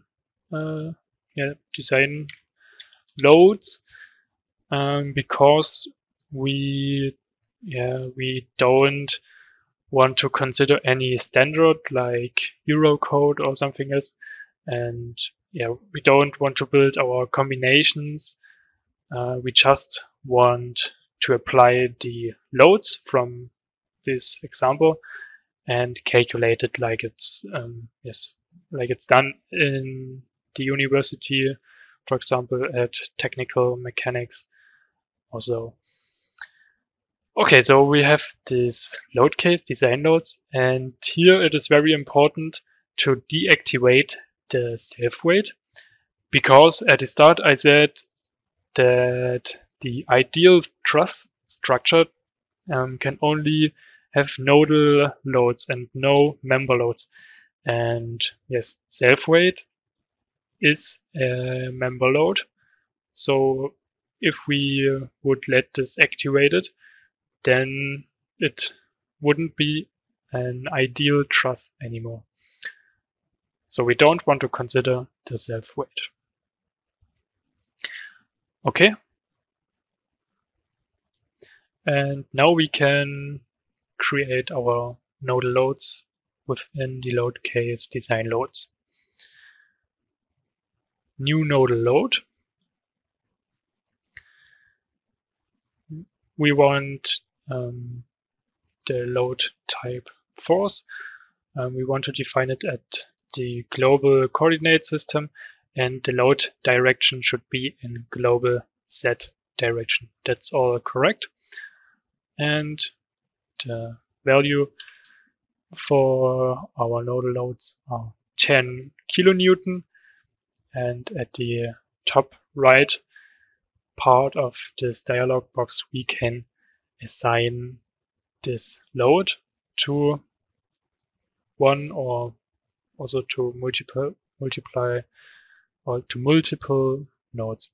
So we can select the first two nodes, the left one and the middle one of the upper chord, and click on OK. We can also click at Apply and Next, because we need to define the third load, which is a bit bigger.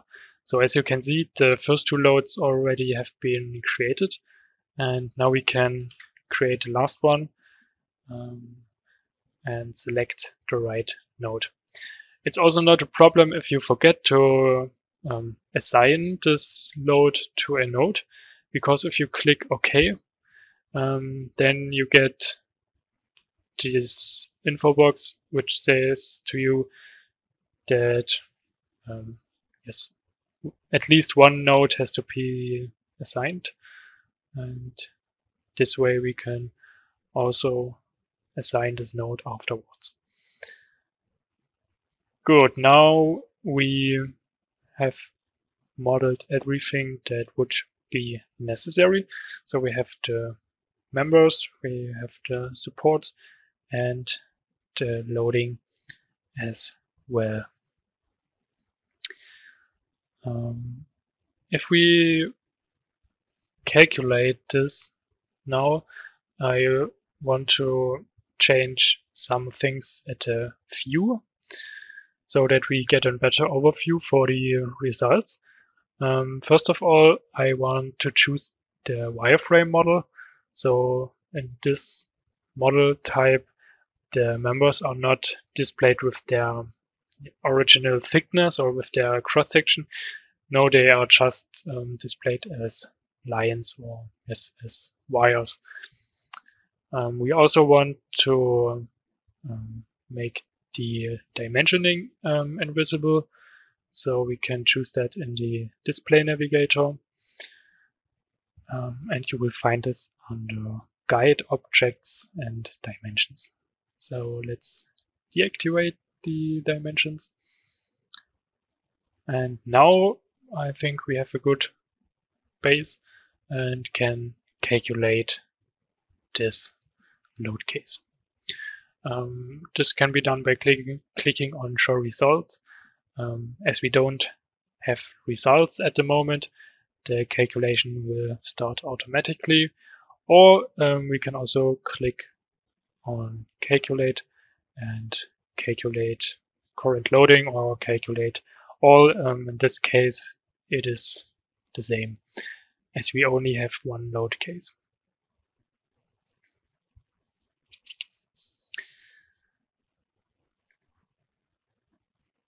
Good.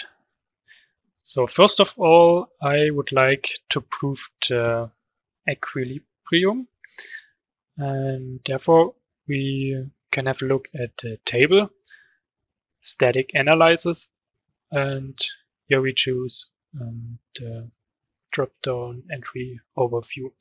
Normally it's automatically selected like that. So, and here we see the sum of loads and sum of support forces. So we have the sum of loads in z direction of 40 kilonewton. And yes, that's correct. We have 10 plus 10 plus 20 makes 40. And we also have a sum of support forces in z of 40 kilonewton.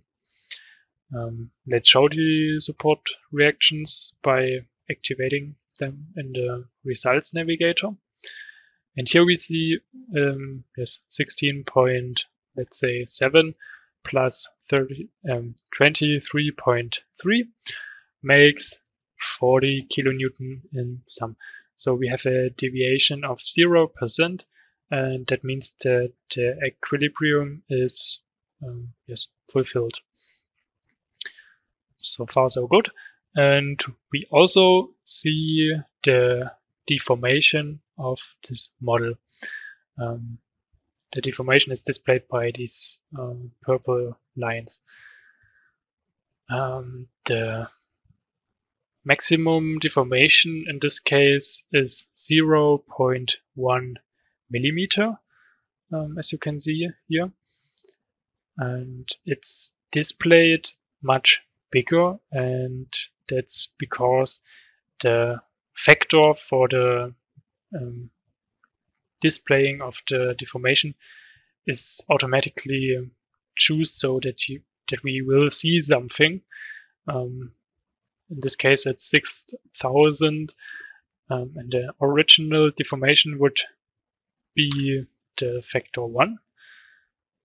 We can select this, and now we won't see anything because 0.1 millimeter is extremely small, so we have to zoom in very, very much to actually see this deformation.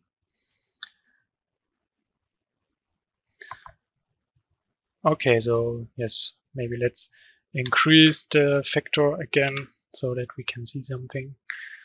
And yes, the support reactions, or yes, the supports do also work correctly. So the left support holds the structure in X and in Z direction, but a rotation about Y direction is possible, as we can see here.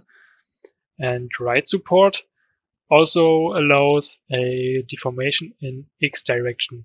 So this node and the members which are connected to this node have the possibility to move into this direction.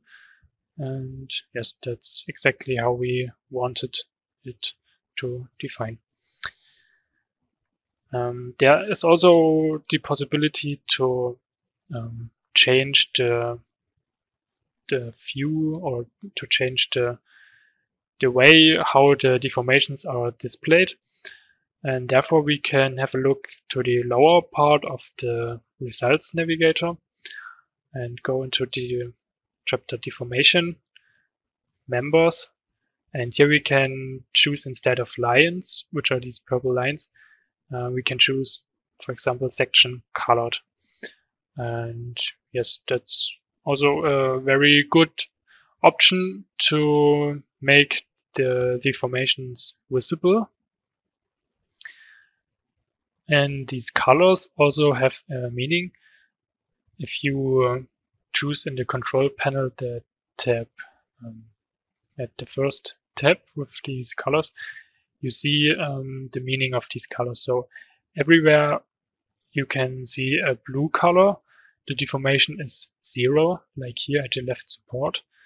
And the red color means that the deformation has its maximum at this place.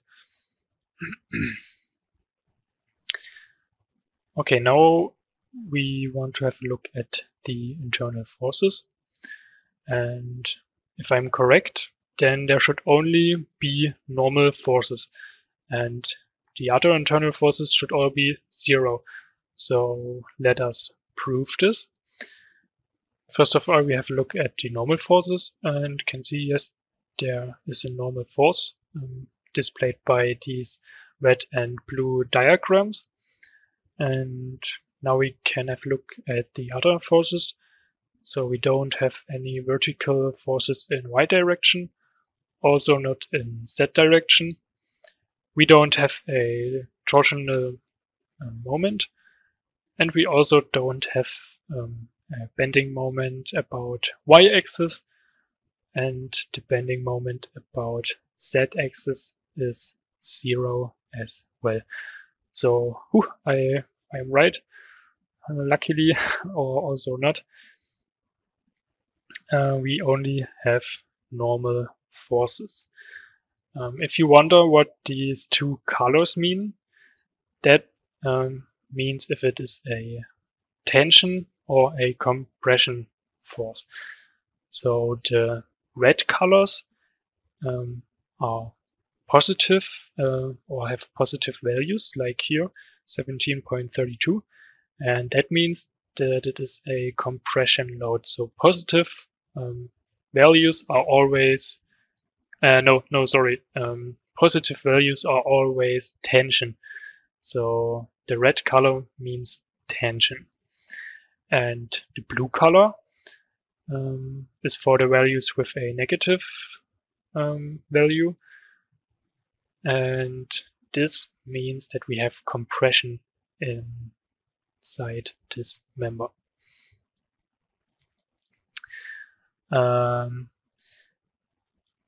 Okay, that would be everything. In this moment, I recognized that I forgot something to model, and this has been the vertical members of the system. So if we have a look back into the PowerPoint presentation, we can see that, yes, I should have modeled these members as well. I'm sorry, I forgot them, but that's not a big thing at all, because these members don't get any normal forces. So that would be the second task of this example, determine the null members.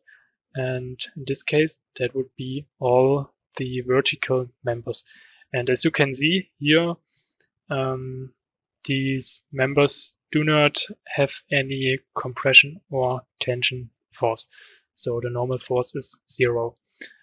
And yes, if you have a look at the internal forces N at the other members, you will recognize that these internal forces are exactly the same like in the program where I forgot to model the vertical members. So that means they do not have any influence or any impact to the results. We can let them away and it would not make any difference. So let's, for example, have a look at this value. It's 17.32 kilonewton, and it's a compression force. And maybe let's have a look at another value, like yes, this right diagonal, which would be minus 26.94. And if we compare this with the program results, we also have here the internal force N 17.32. And at the diagonal, we also have the value minus 26.94. So it's basically exactly the same. Okay, that would be everything for this example.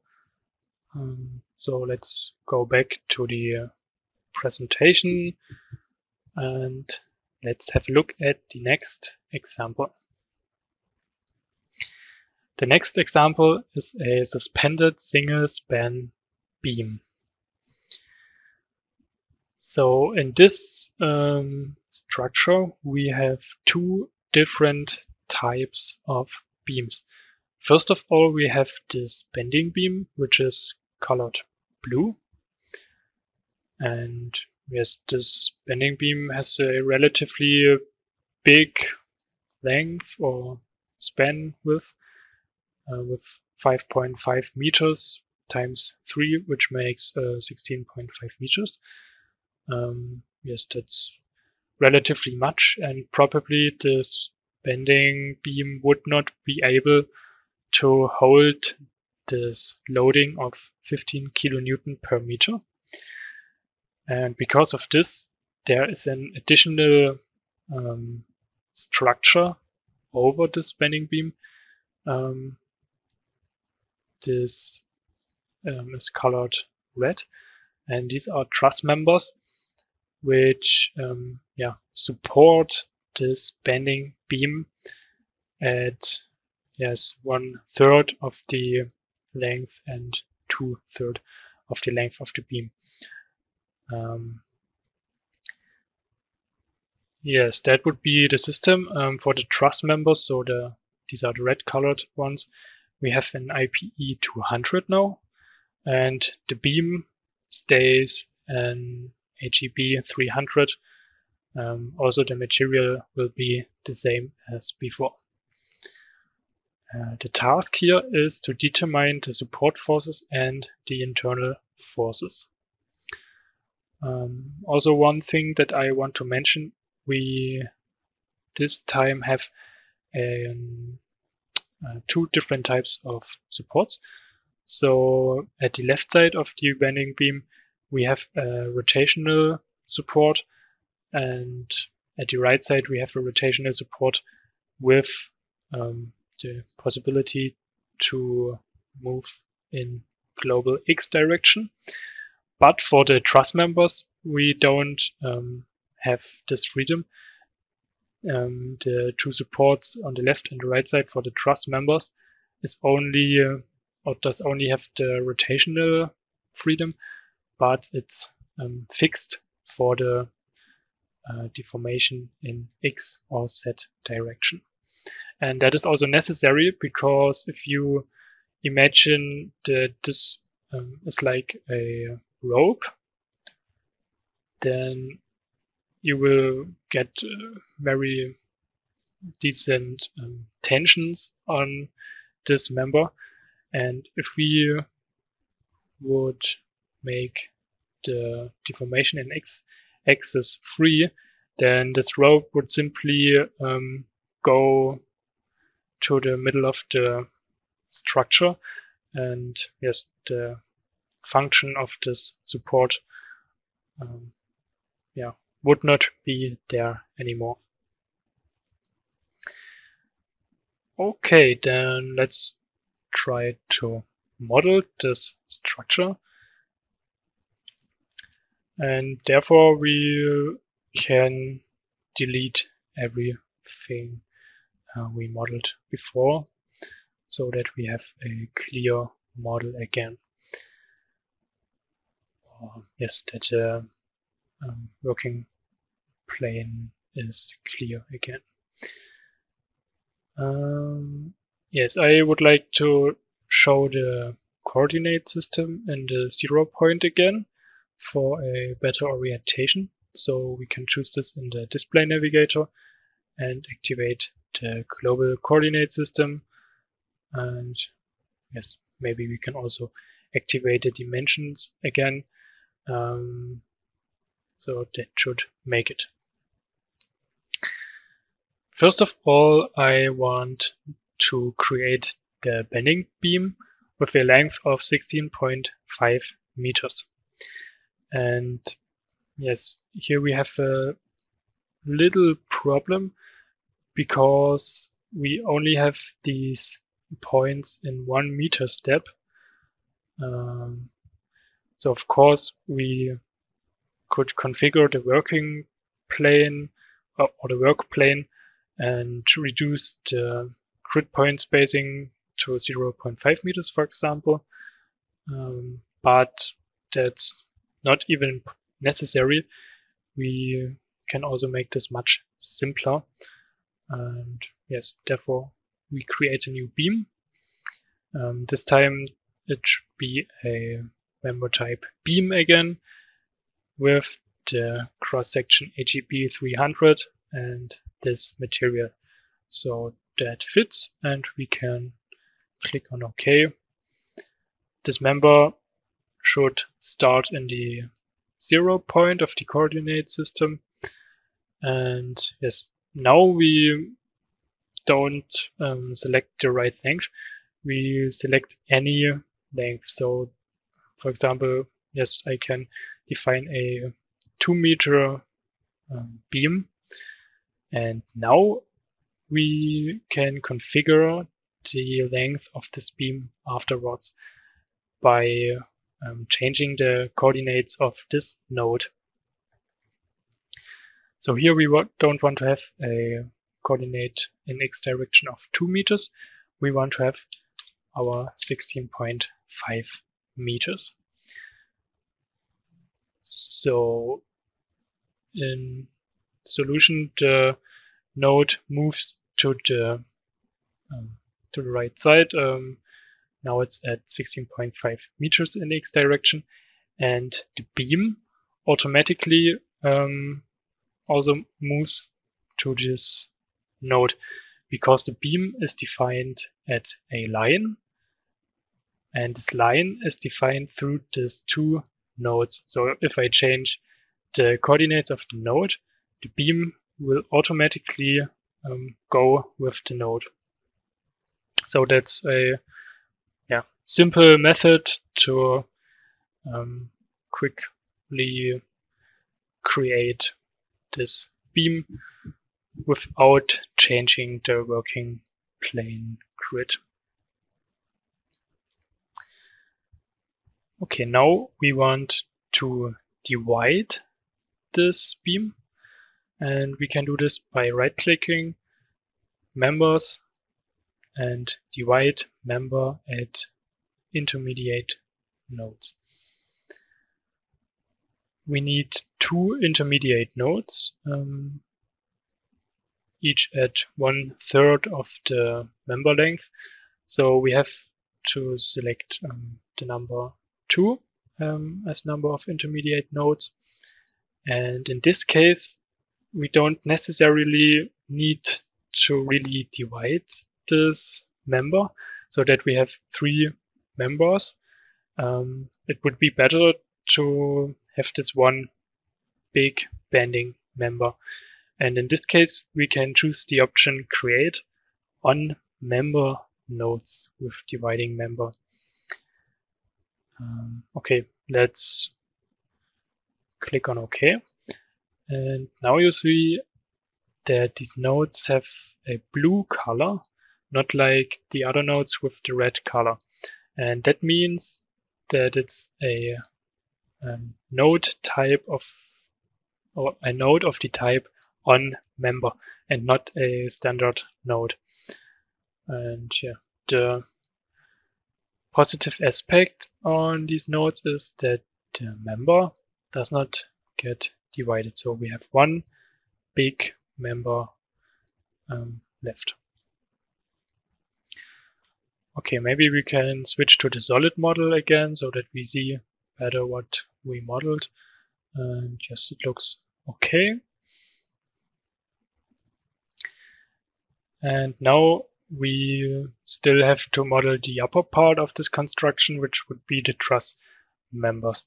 And yes, for that we can copy these nodes in Z direction.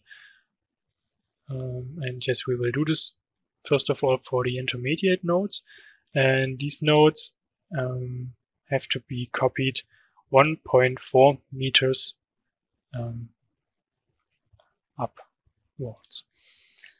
Okay, let's copy them. Yes, we want to create a copy, but we only need one step.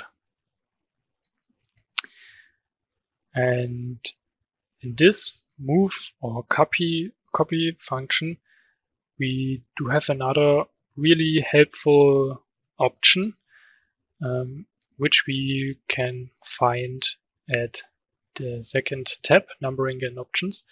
And here we can activate the option step length. And this function does the following. So it creates objects between the base object and the copied object. And this could be very helpful in our case because we need to create a truss member between the nodes on this bending member and the copied nodes. So we can activate the option link nodes with member. And now we have to choose a template member. In this case, we don't have the right member in our model, so we can create a new one. The member type should be truss only. No, it should be the normal truss. Yes. And therefore, we want to create a new section, which would be the IPE 200. All right, let's create the IPE 200. Yeah, normally we could choose this cross section from the section library, but we can also make this much quicker by typing in the name of this cross section, and then we get some sections we can use. And I would use this one, which is an IPE 200 as we need it. Okay. And now we can confirm it and create it our template. One thing I probably forgot to do was the displacement vector.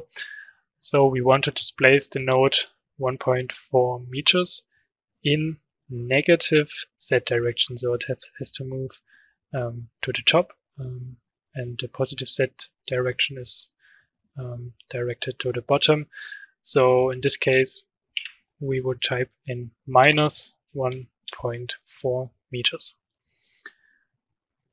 Okay, and as you can see, we did two steps with one function. First of all, we copied the nodes, and the second thing is that we already created these truss members.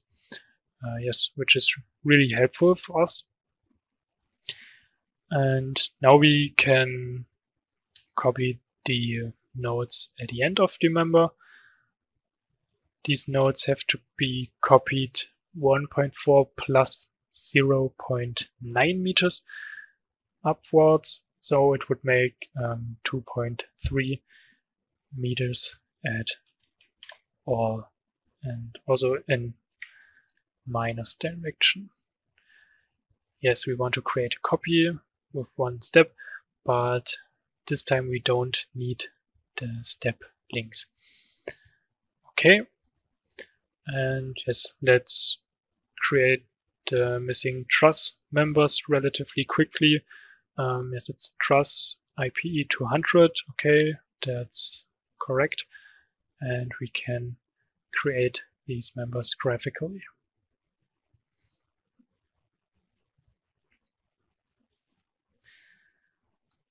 Okay. Now I would like to prove if I correctly assigned the right cross-section to these members, and therefore we can choose in the display navigator relatively at the bottom, we can choose colors of rendered objects by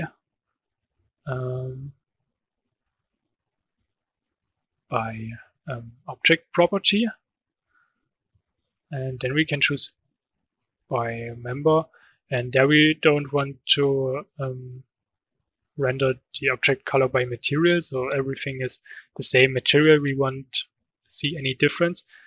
No, we want to display it by section, and as you can see, we have two different colors here, and at the right side and the side of the control panel you can see what these colors mean. So every member with the light blue color is an HEB 300, so that's our bending member, and every member with the yellow color is an IPE 200, which are the truss members. So that would be correct. Yes, we correctly assigned the cross sections. Good. Now we want to define the supports. It's basically the same thing as before. Let's choose again this support for the left side of the bending member and for the left and right side of the truss members. We can again increase the size of these supports, and for the right side we need another support type with or without the support in translational global X direction. Okay, and we also can define this here. Now we have our supports, and yes, one thing is missing, and this would be the loading, and therefore we want to define a member load. So new member load, and the load type should be force. There are also many other options like moments or axial strain or displacement, like temperature and many other things. And yes, I think it's good to say this again. Also here you can use the help function if you are not clear about what this member load type means. And here you get a short explanation about these member loads. And yes, it's again at the online manual, which you can find on the Dlubal website. Okay, so we want to define a member load which goes in the direction Z. So that would be okay. In this case, it's unimportant if we choose on true length or on projected length, because the bending member is horizontal and this would not make any difference. The load magnitude is 15 kilonewton per meter, and we want to assign it to our bending member. Okay, that should be it. Let us confirm. And yes, in my opinion, the load is displayed very big, so we could reduce the size of this load. So I think it's better this way. Yes, and now the system is ready. We have loads, we have the members and the supports, and can calculate it again.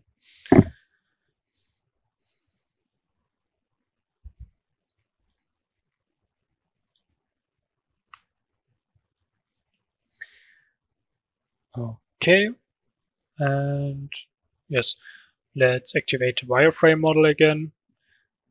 Maybe we can deactivate the loads so that they are not shown to get a better overview. And yes, good. First of all, we want to have a short look at the global deformation. So yeah, basically the load is directed in positive z direction. So yeah, it's relatively logical that the system will also deform in positive z direction as it does. That looks okay. Now we already have a much bigger deformation of maximum of 46.5 millimeters. Yes, that's much more than in the example before.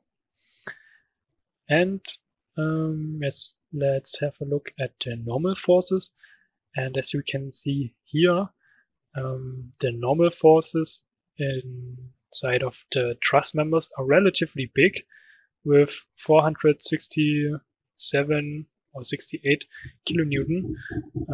That's a big tension, and this tension, or for this tension, we need the support which holds the member in x direction. So we can see that the support reactions are that big as well, especially the horizontal support reaction. Okay, yeah, let's have a look at the bending beam, and here would be interesting the vertical forces we set, and we can see that this vertical force is jumping at the points where the truss member is connected. And in this case, it would be interesting to know the values here, but as we can see, only the values at the start and the end of this member are shown. But it's not a problem, or it's easy to make the values at other points of the member visible. And you can do this in the lower part of the results navigator at members, and then you can activate the option all values, where you get more values. And as we can see, we have a jump of 41.25 plus, or in addition with these 34.26, which makes in sum something like 75.5. And this normally should be exactly the normal force inside of this truss member. So let's prove this. And yes, that's correct. The normal force in this truss member is 75.5. Okay, yes, that seems plausible. And there is one thing, or one more thing, that I would like to show at this system, and that is a very helpful function you can find in the right-click menu of the member, and this function is called result diagram. By clicking on the result diagram, you get an additional dialog box, and here you can choose more than one results which should be shown for this member. So at the moment we are looking only at this bending member that I selected, and for example we can show the global deformation. Okay, that's okay. Internal force N is 0. So yes, that's not interesting right now. So we can deactivate it at the left side.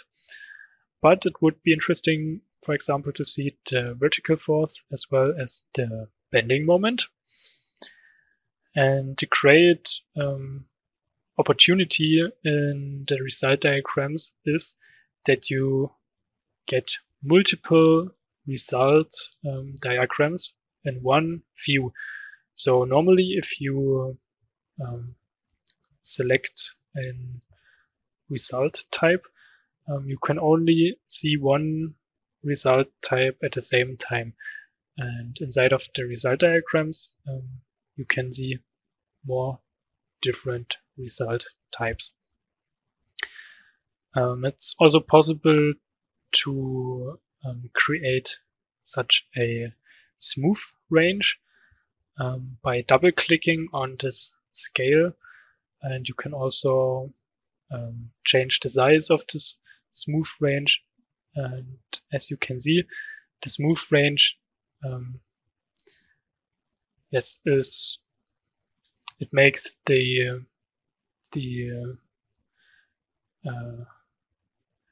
intermediate value in this range. Okay. So we can also delete this smooth range again by right-clicking and selecting delete smooth range. And another useful function would be the printout. That means it's possible to print or to directly print this graphics into the printout report, or you can also print it with your printer or print the graphics to a PDF file. So yes, in my opinion, that's a really cool feature which allows to make your results more or to allow a better visibility of your results. Okay, that should be everything. So the task for this example was determine the support forces and internal forces. I think that we have done this. And yes, in addition, you learned a new feature called the result diagrams. Good, then let's have a look at the next example. And this would be a generated truss structure. So yeah, as you can see, this structure has a few more members, so it would be kind of or would need kind of a longer time probably to create this model. But there's a very simple way to generate this whole model, and that would be the function called blocks. And yes, in this example, we want to have a look in detail what these blocks can do, and yes, how they can help you if you are trying to model a structure. And yes, I think we don't have to explain very much about this, so let's jump right into the program.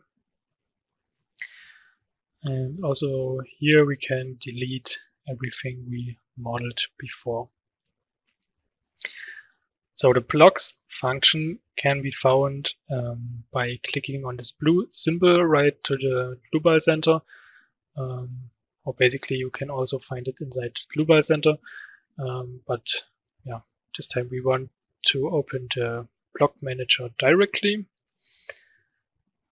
And yes, then the block manager has been loaded. And here you find a big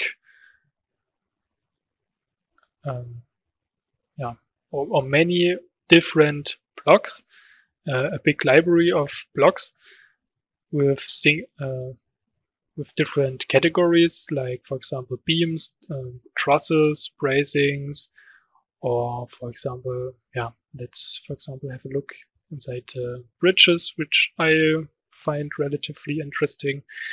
And here you get structures which are already which already have been created, and you can use this for your own projects, which can be very helpful.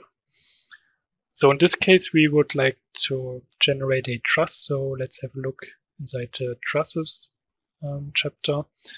And in this case, it is a 2D truss. And let's look, let's see what we have here. That's a very big amount of different blocks. And for example, this last one does look like the one from the example, so we could use this as a blueprint. Okay, to load this block inside the program, we can double click it. And now the program is asking to change the model type to 3D. So it means that this truss block has been created in a 3D model. And yes, we will have to change to 3D to be able to implement this block. It's not a problem in this case, so we can click yes and change the model type to 3D. And now we get a new dialog box for this block.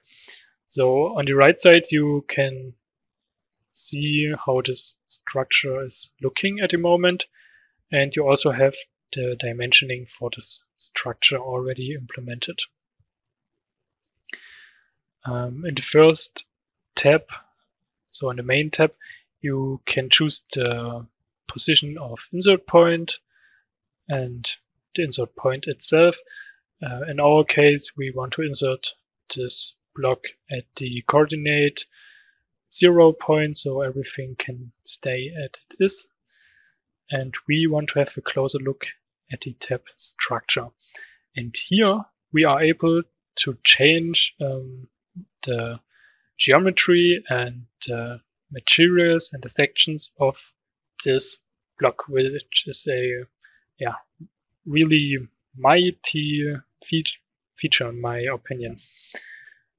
So now we can type in the lengths and heights that we have in our example. So in the example, the truss had the lengths for L1 and L2 of 3 meters. So we can type in that here. And as you can see, if I type in these values, the block immediately changes its geometry. So the height was 2.5 meters. Let's change that to OK. And now we have to define the cross sections. For the upper and the lower chord, we want to use an HEA 300, which we have to create first of all. Okay, let's type this section in. HEA 300, for example. Yes, that should do it. The bottom chord should be in HEA 300 as well. And the diagonals should be an IPE 160. We don't have this cross section yet, so we need to create it as well.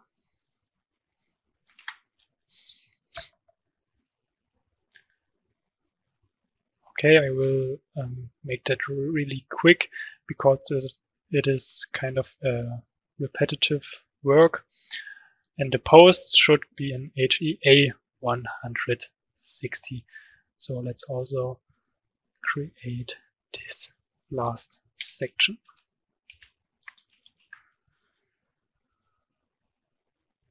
Okay.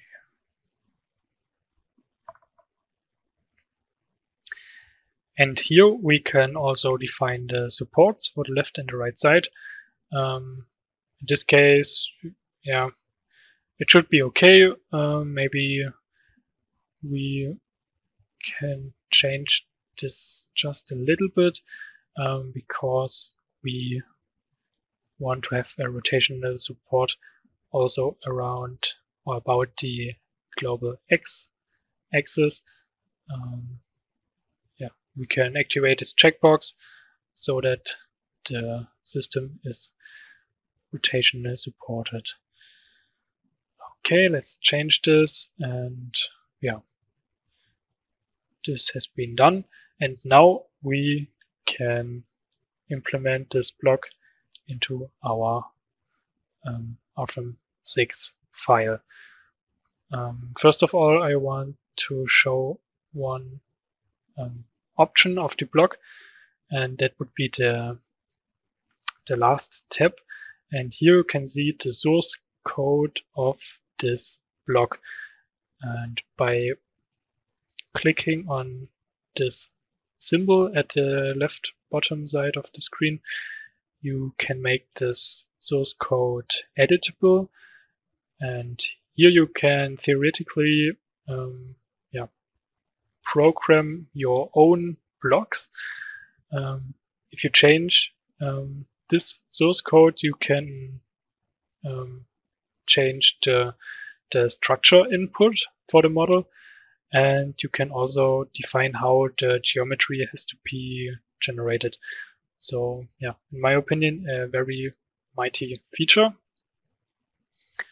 And especially if there are always, or if you are working in a company which always have similar structures to calculate, then such a block function can be very useful because you define this block once.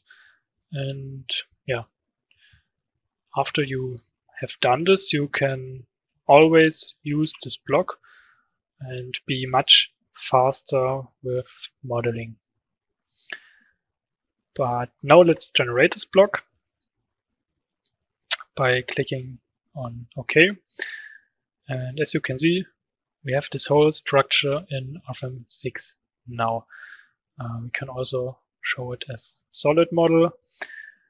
And there's one thing we want to change for this example, and that would be the diagonals and the posts. At the moment, these members are beam members.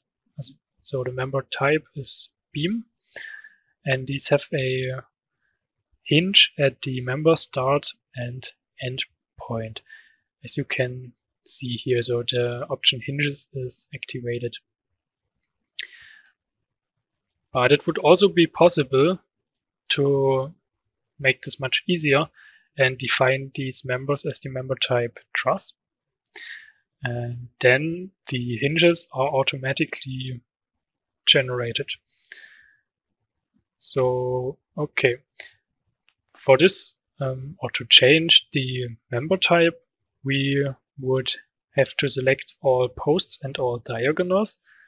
And therefore, we can use the option which can be found in the navigator views, visibilities.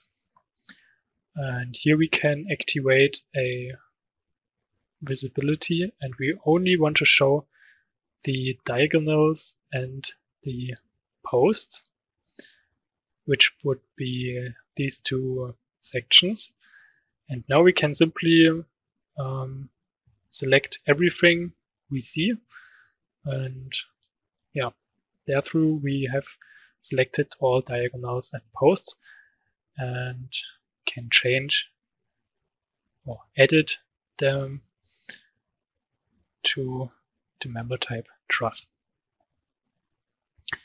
Okay, let's show everything again. And yeah, now you learned how to use the block feature. I hope that you find it as useful as I do. And that would be everything I wanted to show in this example. So we can go to the next one right now. Okay, so now we want to leave the conventional part of this student training, and we will have a look at a bit different topic, which is the second order theory and its influence on the results. Until now, we always calculated geometrically linear, which means that we calculated with the first order theory. So in this case, the deformation of the system has no influence to the results or to the internal forces. The results are calculated at the undeformed system.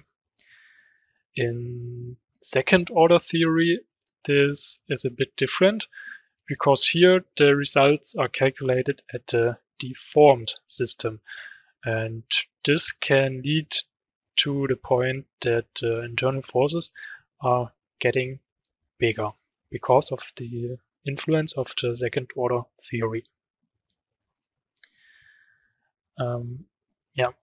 Of course, the calculation with first order theory is much simpler and easier, but it's not always allowed or permissible to calculate with the first order theory, because if the influence of the second order theory is getting too big or becoming too big, then it has to be considered.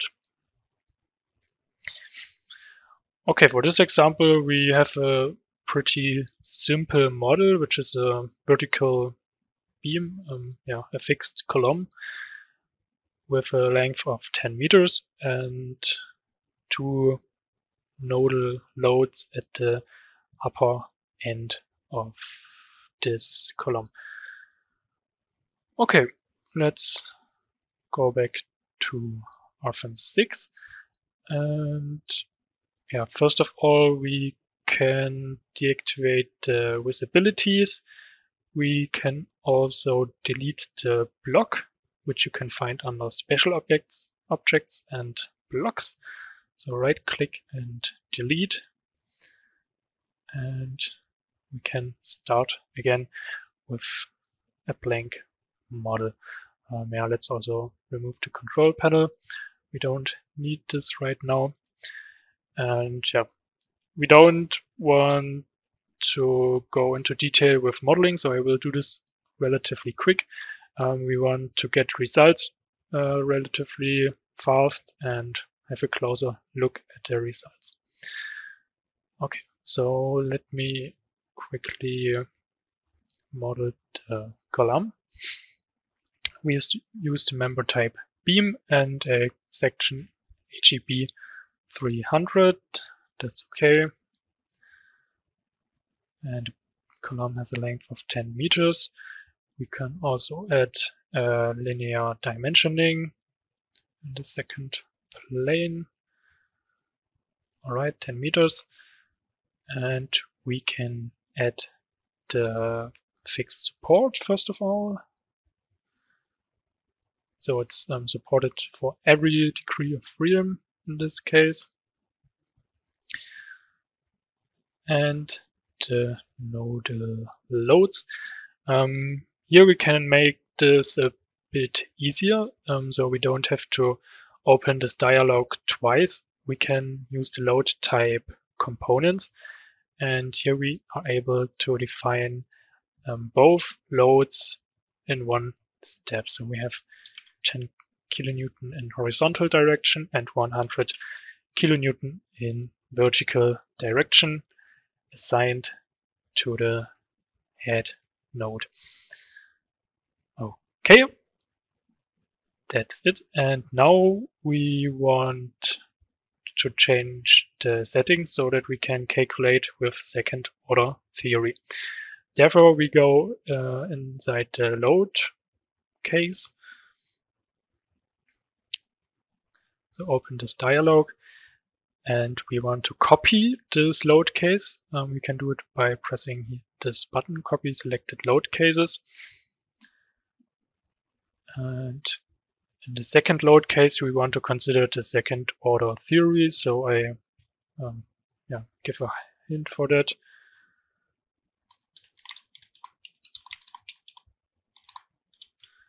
Second order theory. And as you can see, we have to choose this in the static analyzer settings, and we have already 3 templates for that, which is first order, geometrically linear, second order, or third order, which are large deformations. So we want to choose second order here, and we can also have a closer look inside the static analyzer settings. Let's configure these settings and see what we can modify inside here. So first of all, we can choose the analysis type and the iterative method. Newton-Raphson is okay in this case. We can also increase or decrease the number of iterations, or the maximum number of iterations, as well as the number of load increments. This option is only available for second order or third order theory. For first order, for the geometrically linear theory, it's not available because there we don't have to do the iterative process. Everything can be calculated within one iteration or with one calculation step. So no iterations needed. So the standard settings are well chosen already, so we don't have to change anything. Okay, and we can confirm this. So now we have these 2 load cases, both with these loads. Now I want to show both load cases at the same time. For that, we can create a new window, and we can select a tile vertically, for example. And then we have the system 2 times, and at the left side we can choose the first load case with first order theory, and on the right side we can choose the second order theory.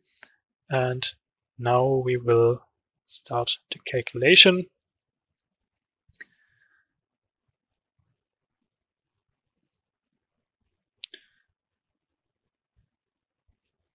Okay, that went really quick. And first of all, we want to have a look at the global deformation, which is 63.5 millimeters for the first order calculation. And for the second order calculation, we have a slightly bigger deformation of 68.7, but it's not that big of a difference. Okay, now let's see the internal forces My, which is the bending moment, and especially we want to have a look at the bending moment at the lower or lowest point of the member. So we choose My in both windows, and here we can see that after first order theory we have a bending moment of 100 kilonewton, which is the horizontal load of 10 kilonewton times the lever arm of 10 meters. That makes sense. But now, if we calculate with the second order theory, we have a bending moment of 106.9 kilonewton meters, so it's slightly bigger. And this is because the internal forces are calculated at the deformed model. So let's show the deformation again. And we have a deformation of 68.7 millimeters at the top. So now the vertical load also has a lever arm, which means that we get an additional bending moment of 100 kilonewton times 68.7 millimeters. And this makes the additional 6.87 kilonewton meters. So in this case, it can also be, or it can already be very important to consider the influence of the second order theory, because otherwise, your results will be around 7% better, and you will be on the unsafe side of designing your structure. The effect of the second order theory is not linear, by the way. So we can test this by increasing our loads. So let's increase the loads by doubling it. So now we have 20 and 200 kilonewton.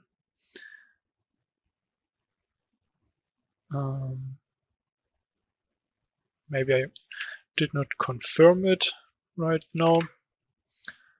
20 and 200. Okay. Okay. So now we have again the second order theory at the right side and load case 1 first order theory at the left side. And now we can calculate it again.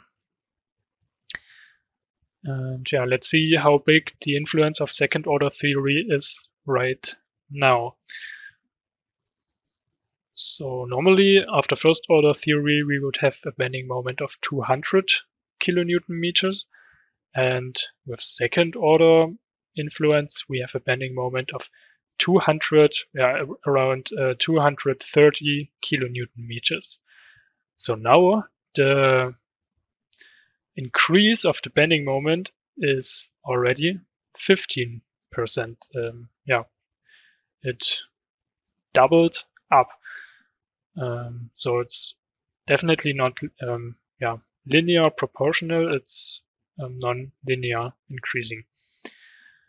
And I want to show one more thing for this example. And therefore, we want to increase the loads again by factor 5. Okay.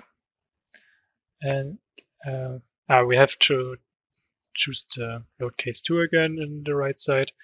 And also for the left side, we want to increase the loading by factor 5. Okay, let's check.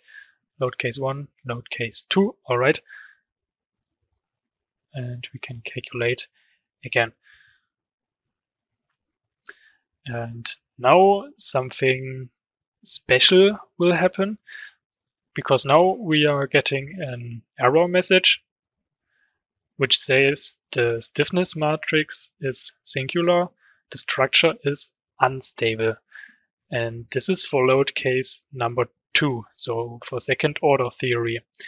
So in this case, we don't get results because the stiffness of our system is not big enough to be able to transfer the loads to the support. And that's something you can only find out with second order theory. Because if you calculate it with the first order theory, you will get results. You can see we have a bending moment of 500 kilonewton meters here. And we also have a deformation, which is 317 millimeters. So in this case, you would calculate it after first order theory. and you probably wouldn't notice that your system is unstable in reality. And this can be an issue. So yeah, it's important to think about that. And yeah, you need some experience to be able to say if the influence of the second order theory is decisive or not. But you can also use a program which will tell you. For more complex systems, you can use an add-on which is called structure stability, and you will find this in the add-ons tab. Structure stability, the second one, and with this add-on you can find out more about the stability of the system and yeah, how much you can increase the loads before your system will be unstable. And yeah, therefore we want to have a look at the next example.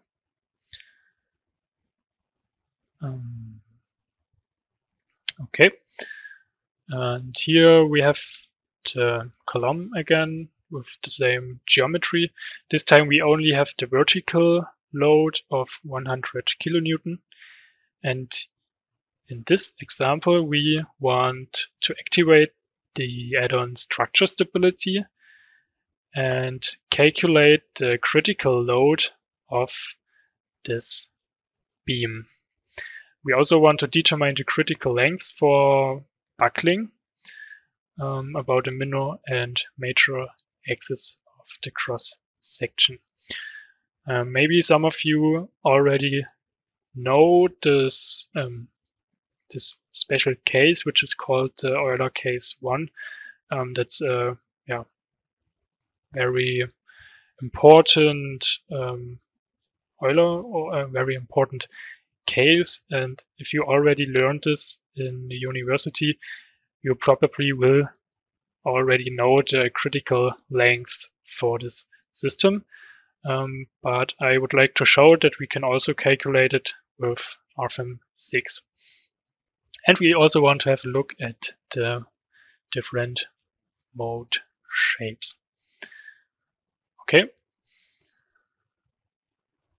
Now I can delete the second window. We only need one window anymore.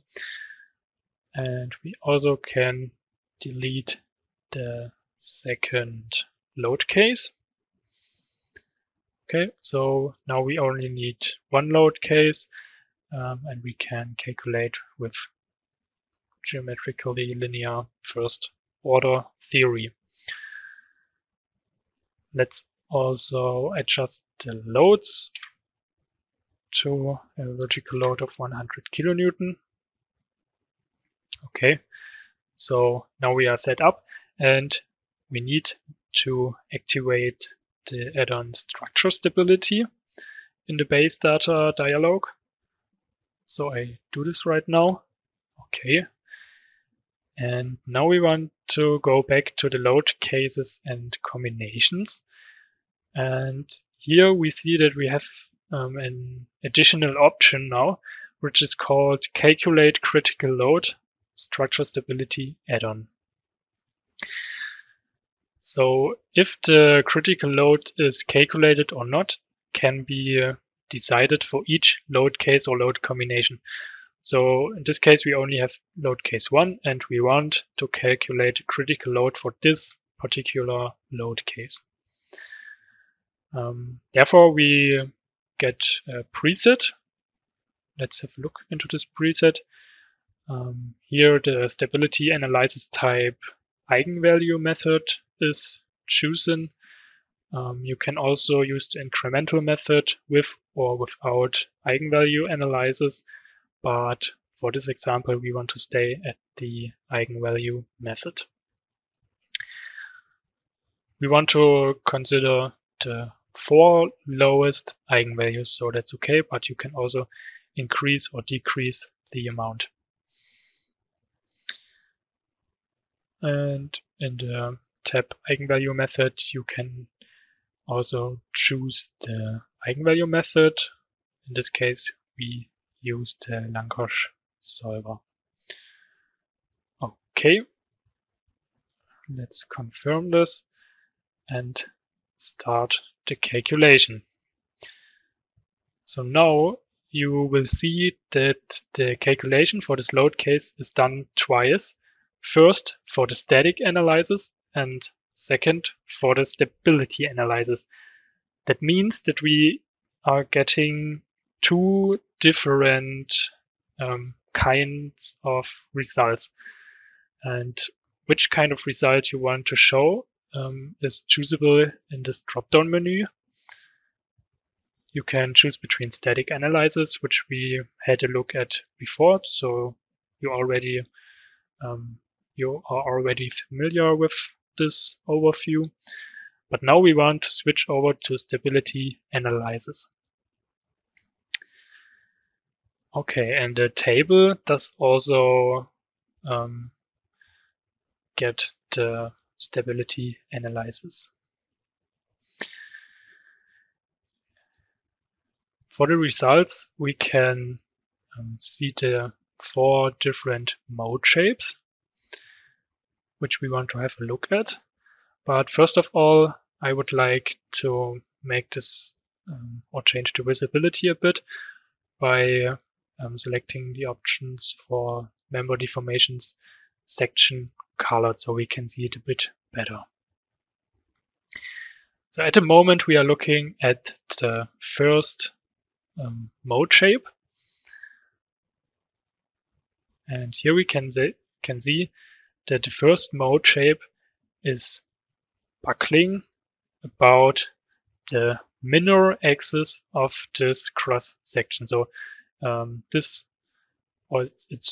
buckling about the, let's say the global axis, and the stiffness of this cross section is smaller in this axis. So it's the minor axis. Second mode shape would be buckling about the major axis, so about the axis with the bigger stiffness.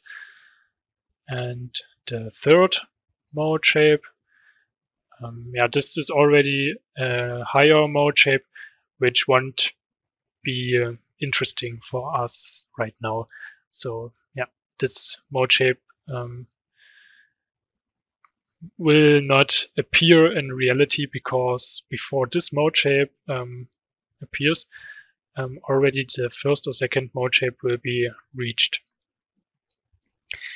In the table, we are getting some results, and the first result is the critical load factor. And this value is calculated for each mode shape. So for the first mode shape, the critical load factor is 4.434. So this means that we would have to increase our load of 100 kilonewton by a factor of 4.434. And then we reach the point where the system is becoming unstable.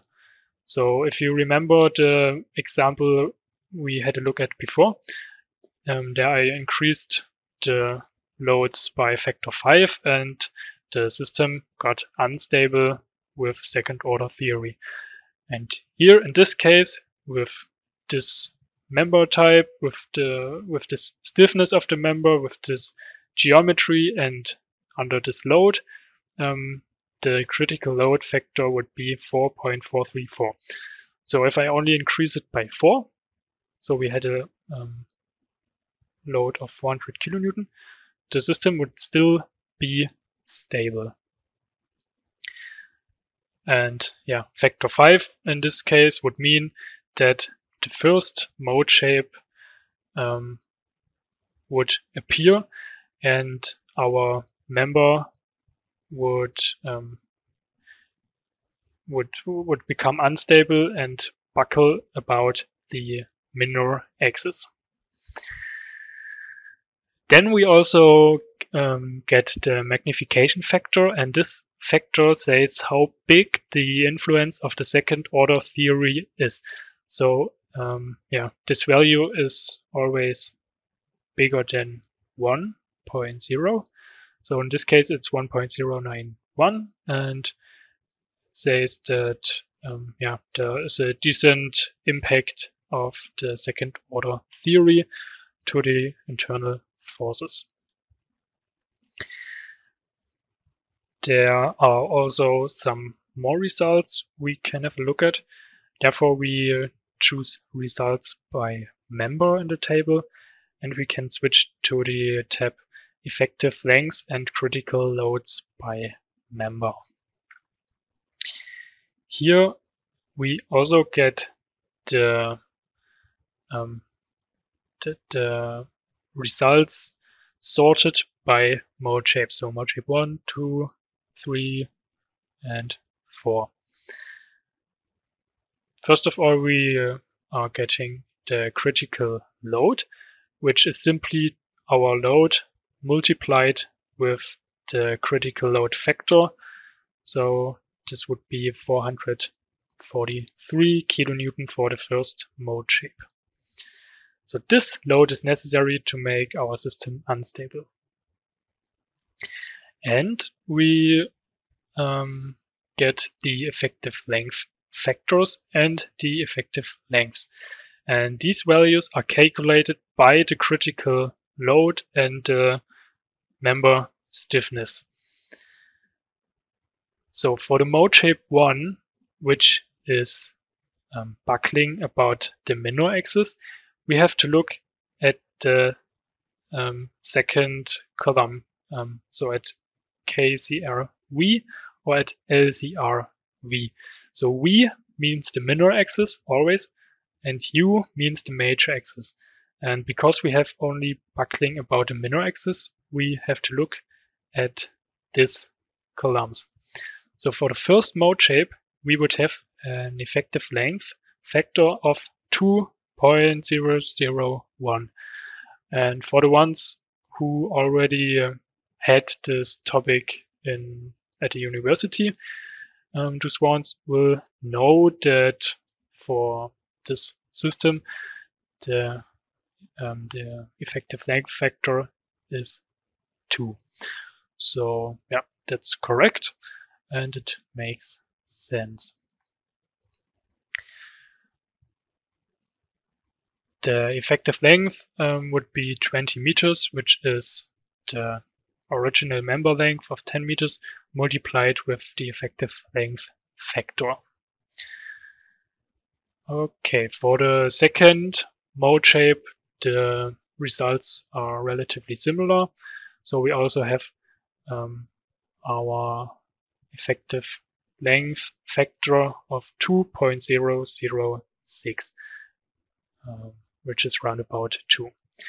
But this time we have to look at the U axis, which is the major axis, because we have the mode shape for buckling about major axis. So you always have to look at the graphic and decide which buckling case it is. Yeah, and for the second mode shape, we would already have a critical load factor of 12.9, or like round about 13. So to reach this mode shape, it would be necessary to increase the load by a factor 13. So we had a load of 1,300 kilonewton. Okay, so in this example, it was relatively easy and trivial to calculate the correct effective length. But there are also systems where you cannot say it that easy, and therefore we want to have a look at another example.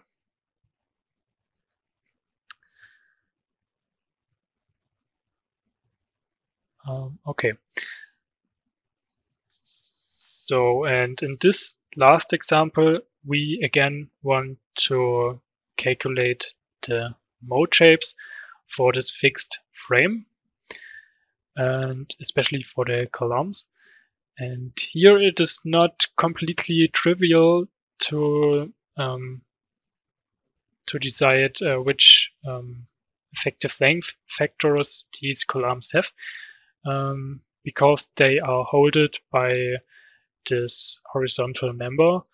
And yeah, the stiffness of this member does have an effect, and it's statically over-defined, this system.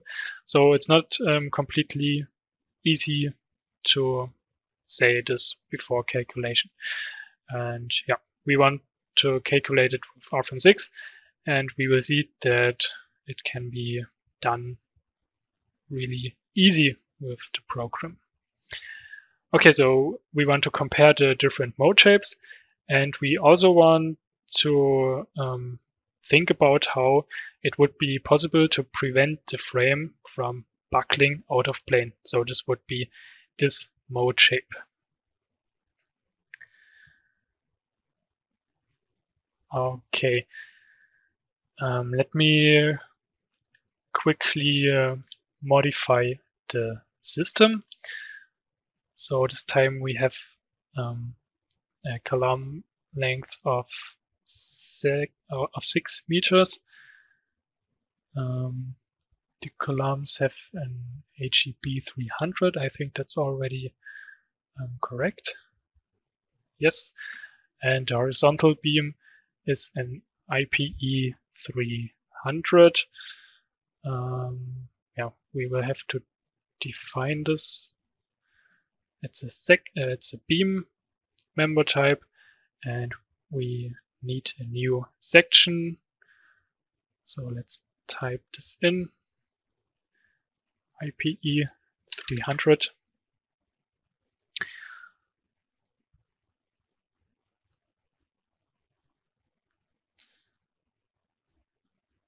With a length of 10 meters.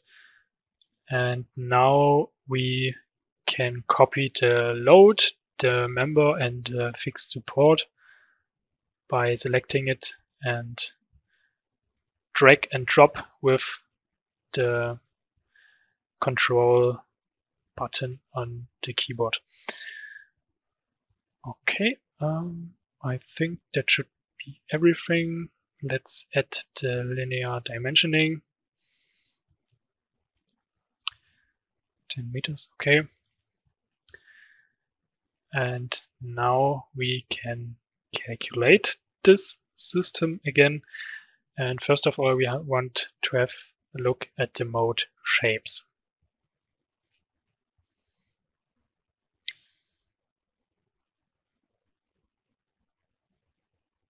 Okay, let's switch to stability analysis, which is the interesting part for us now.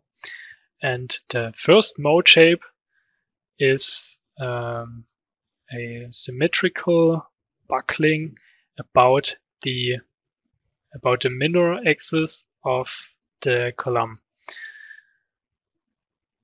So in this case, the horizontal member does not have any effect. So it does not hold the columns. It simply moves to the horizontal and y direction.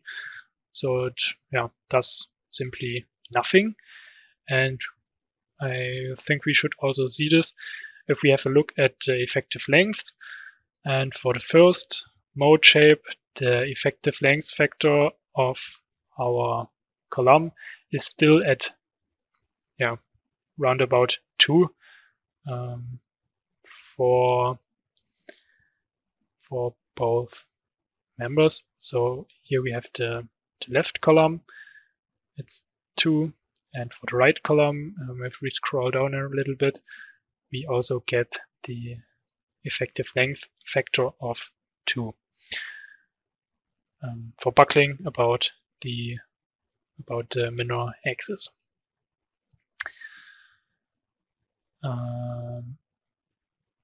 The critical load factor is also at 12.3. Okay, the second mode shape would also be buckling about the minor axis of the columns. But now that's kind of interesting. We have an asymmetrical mode shape. So yeah, one column goes in negative y direction and the other one goes in positive y direction. The third mode shape, this is also interesting. That's the first mode shape with buckling inside the frame plane. So yeah, now we get buckling about the major axis of the columns. And yeah, this mode shape we want to have a closer look at. The critical load factor is much bigger here. It's 62.1. So the loads, so these nodal loads of 100 kilonewton would have to be increased by factor 62 before this mode shape will appear. Okay, let's see how big the effective length factors for the mode shape number 3 are. So therefore we have to consider the factor for buckling about the major axis for the third mode shape. So we are in this part of the table, and we have to look at this value. So we have an effective length factor of 1.527, and yeah, this is already not trivial, so it would be kind of hard to calculate this factor by hand. Okay, and for this example we got another task, which would be to think about how it would be possible to prevent buckling out of plane. So for this mode shape. And yeah, a possible solution would be to add horizontal supports at the top of the columns. And I think we can try this. So we create a new support with translational support in global y direction. Every other degree of freedom is not supported. It's not necessary. And then we can add the supports here. Of course, yeah, if you have such a project and want to calculate the structure, you can only add such a support if it also really is supported at this point. But if you think about this frame structure being just a part of a bigger steel construction, then it could possibly be that yeah, this single frame is supported in global y direction at the upper parts of the columns. Okay, let's calculate one last time.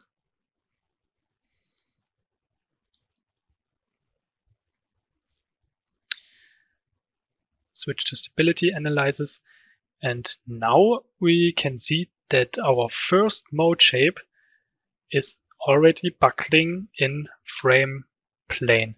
So that was that was the third mode shape before, and now it is the first one. But the critical load factor is still the same. It's 62.1.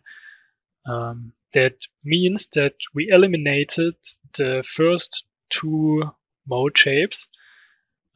So these two mode shapes won't appear with this nodal support. And yeah, that means that we significantly increased the stability of this whole system, because before we had a smallest critical load factor of I think it was around 12 or so, and now the smallest critical load factor is 62. So now we can increase our loads by a factor 62 before this whole system is becoming unstable. Okay, that's it for this example. And I want to make one last note relating the add-on structure stability. And that is if you only activate the add-on structure stability, you can only take buckling modes into account. So it's important to know this. And if you also want to consider torsional buckling or flexural torsional buckling, it would be necessary to also activate the add-on torsional warping. So yeah, with this add-on activated, or with these two add-ons activated, you can consider all buckling modes, as well as torsional and flexural torsional buckling. But without the torsional warping add-on, you can only consider the normal buckling modes. Okay, now we finished the last example. And yeah, I would like to use the last 2 minutes to do a little advertising for our company. And I would like to point out our career page. There you will find currently open positions, for example, for product development and customer support, which should be the interest to you first and foremost. I assume at least that the majority of the audience are students with technical degree programs. But you can also find other areas such as software development, marketing, or human resources on the Dlubal career page. Yeah, and we also offer internships and working student position.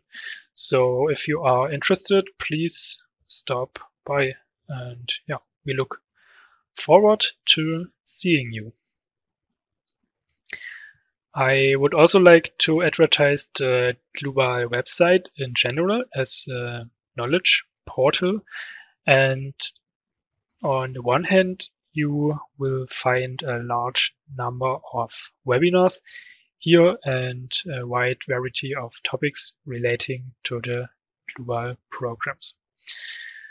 You can also watch these webinars afterwards at any time, free of charge.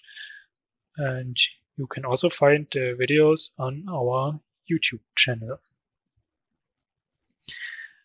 We also have an extensive collection of FAQs, knowledge base articles, verification examples, static models for downloading, and much more. Often these articles cover basic theoretical topics in addition to program-specific content.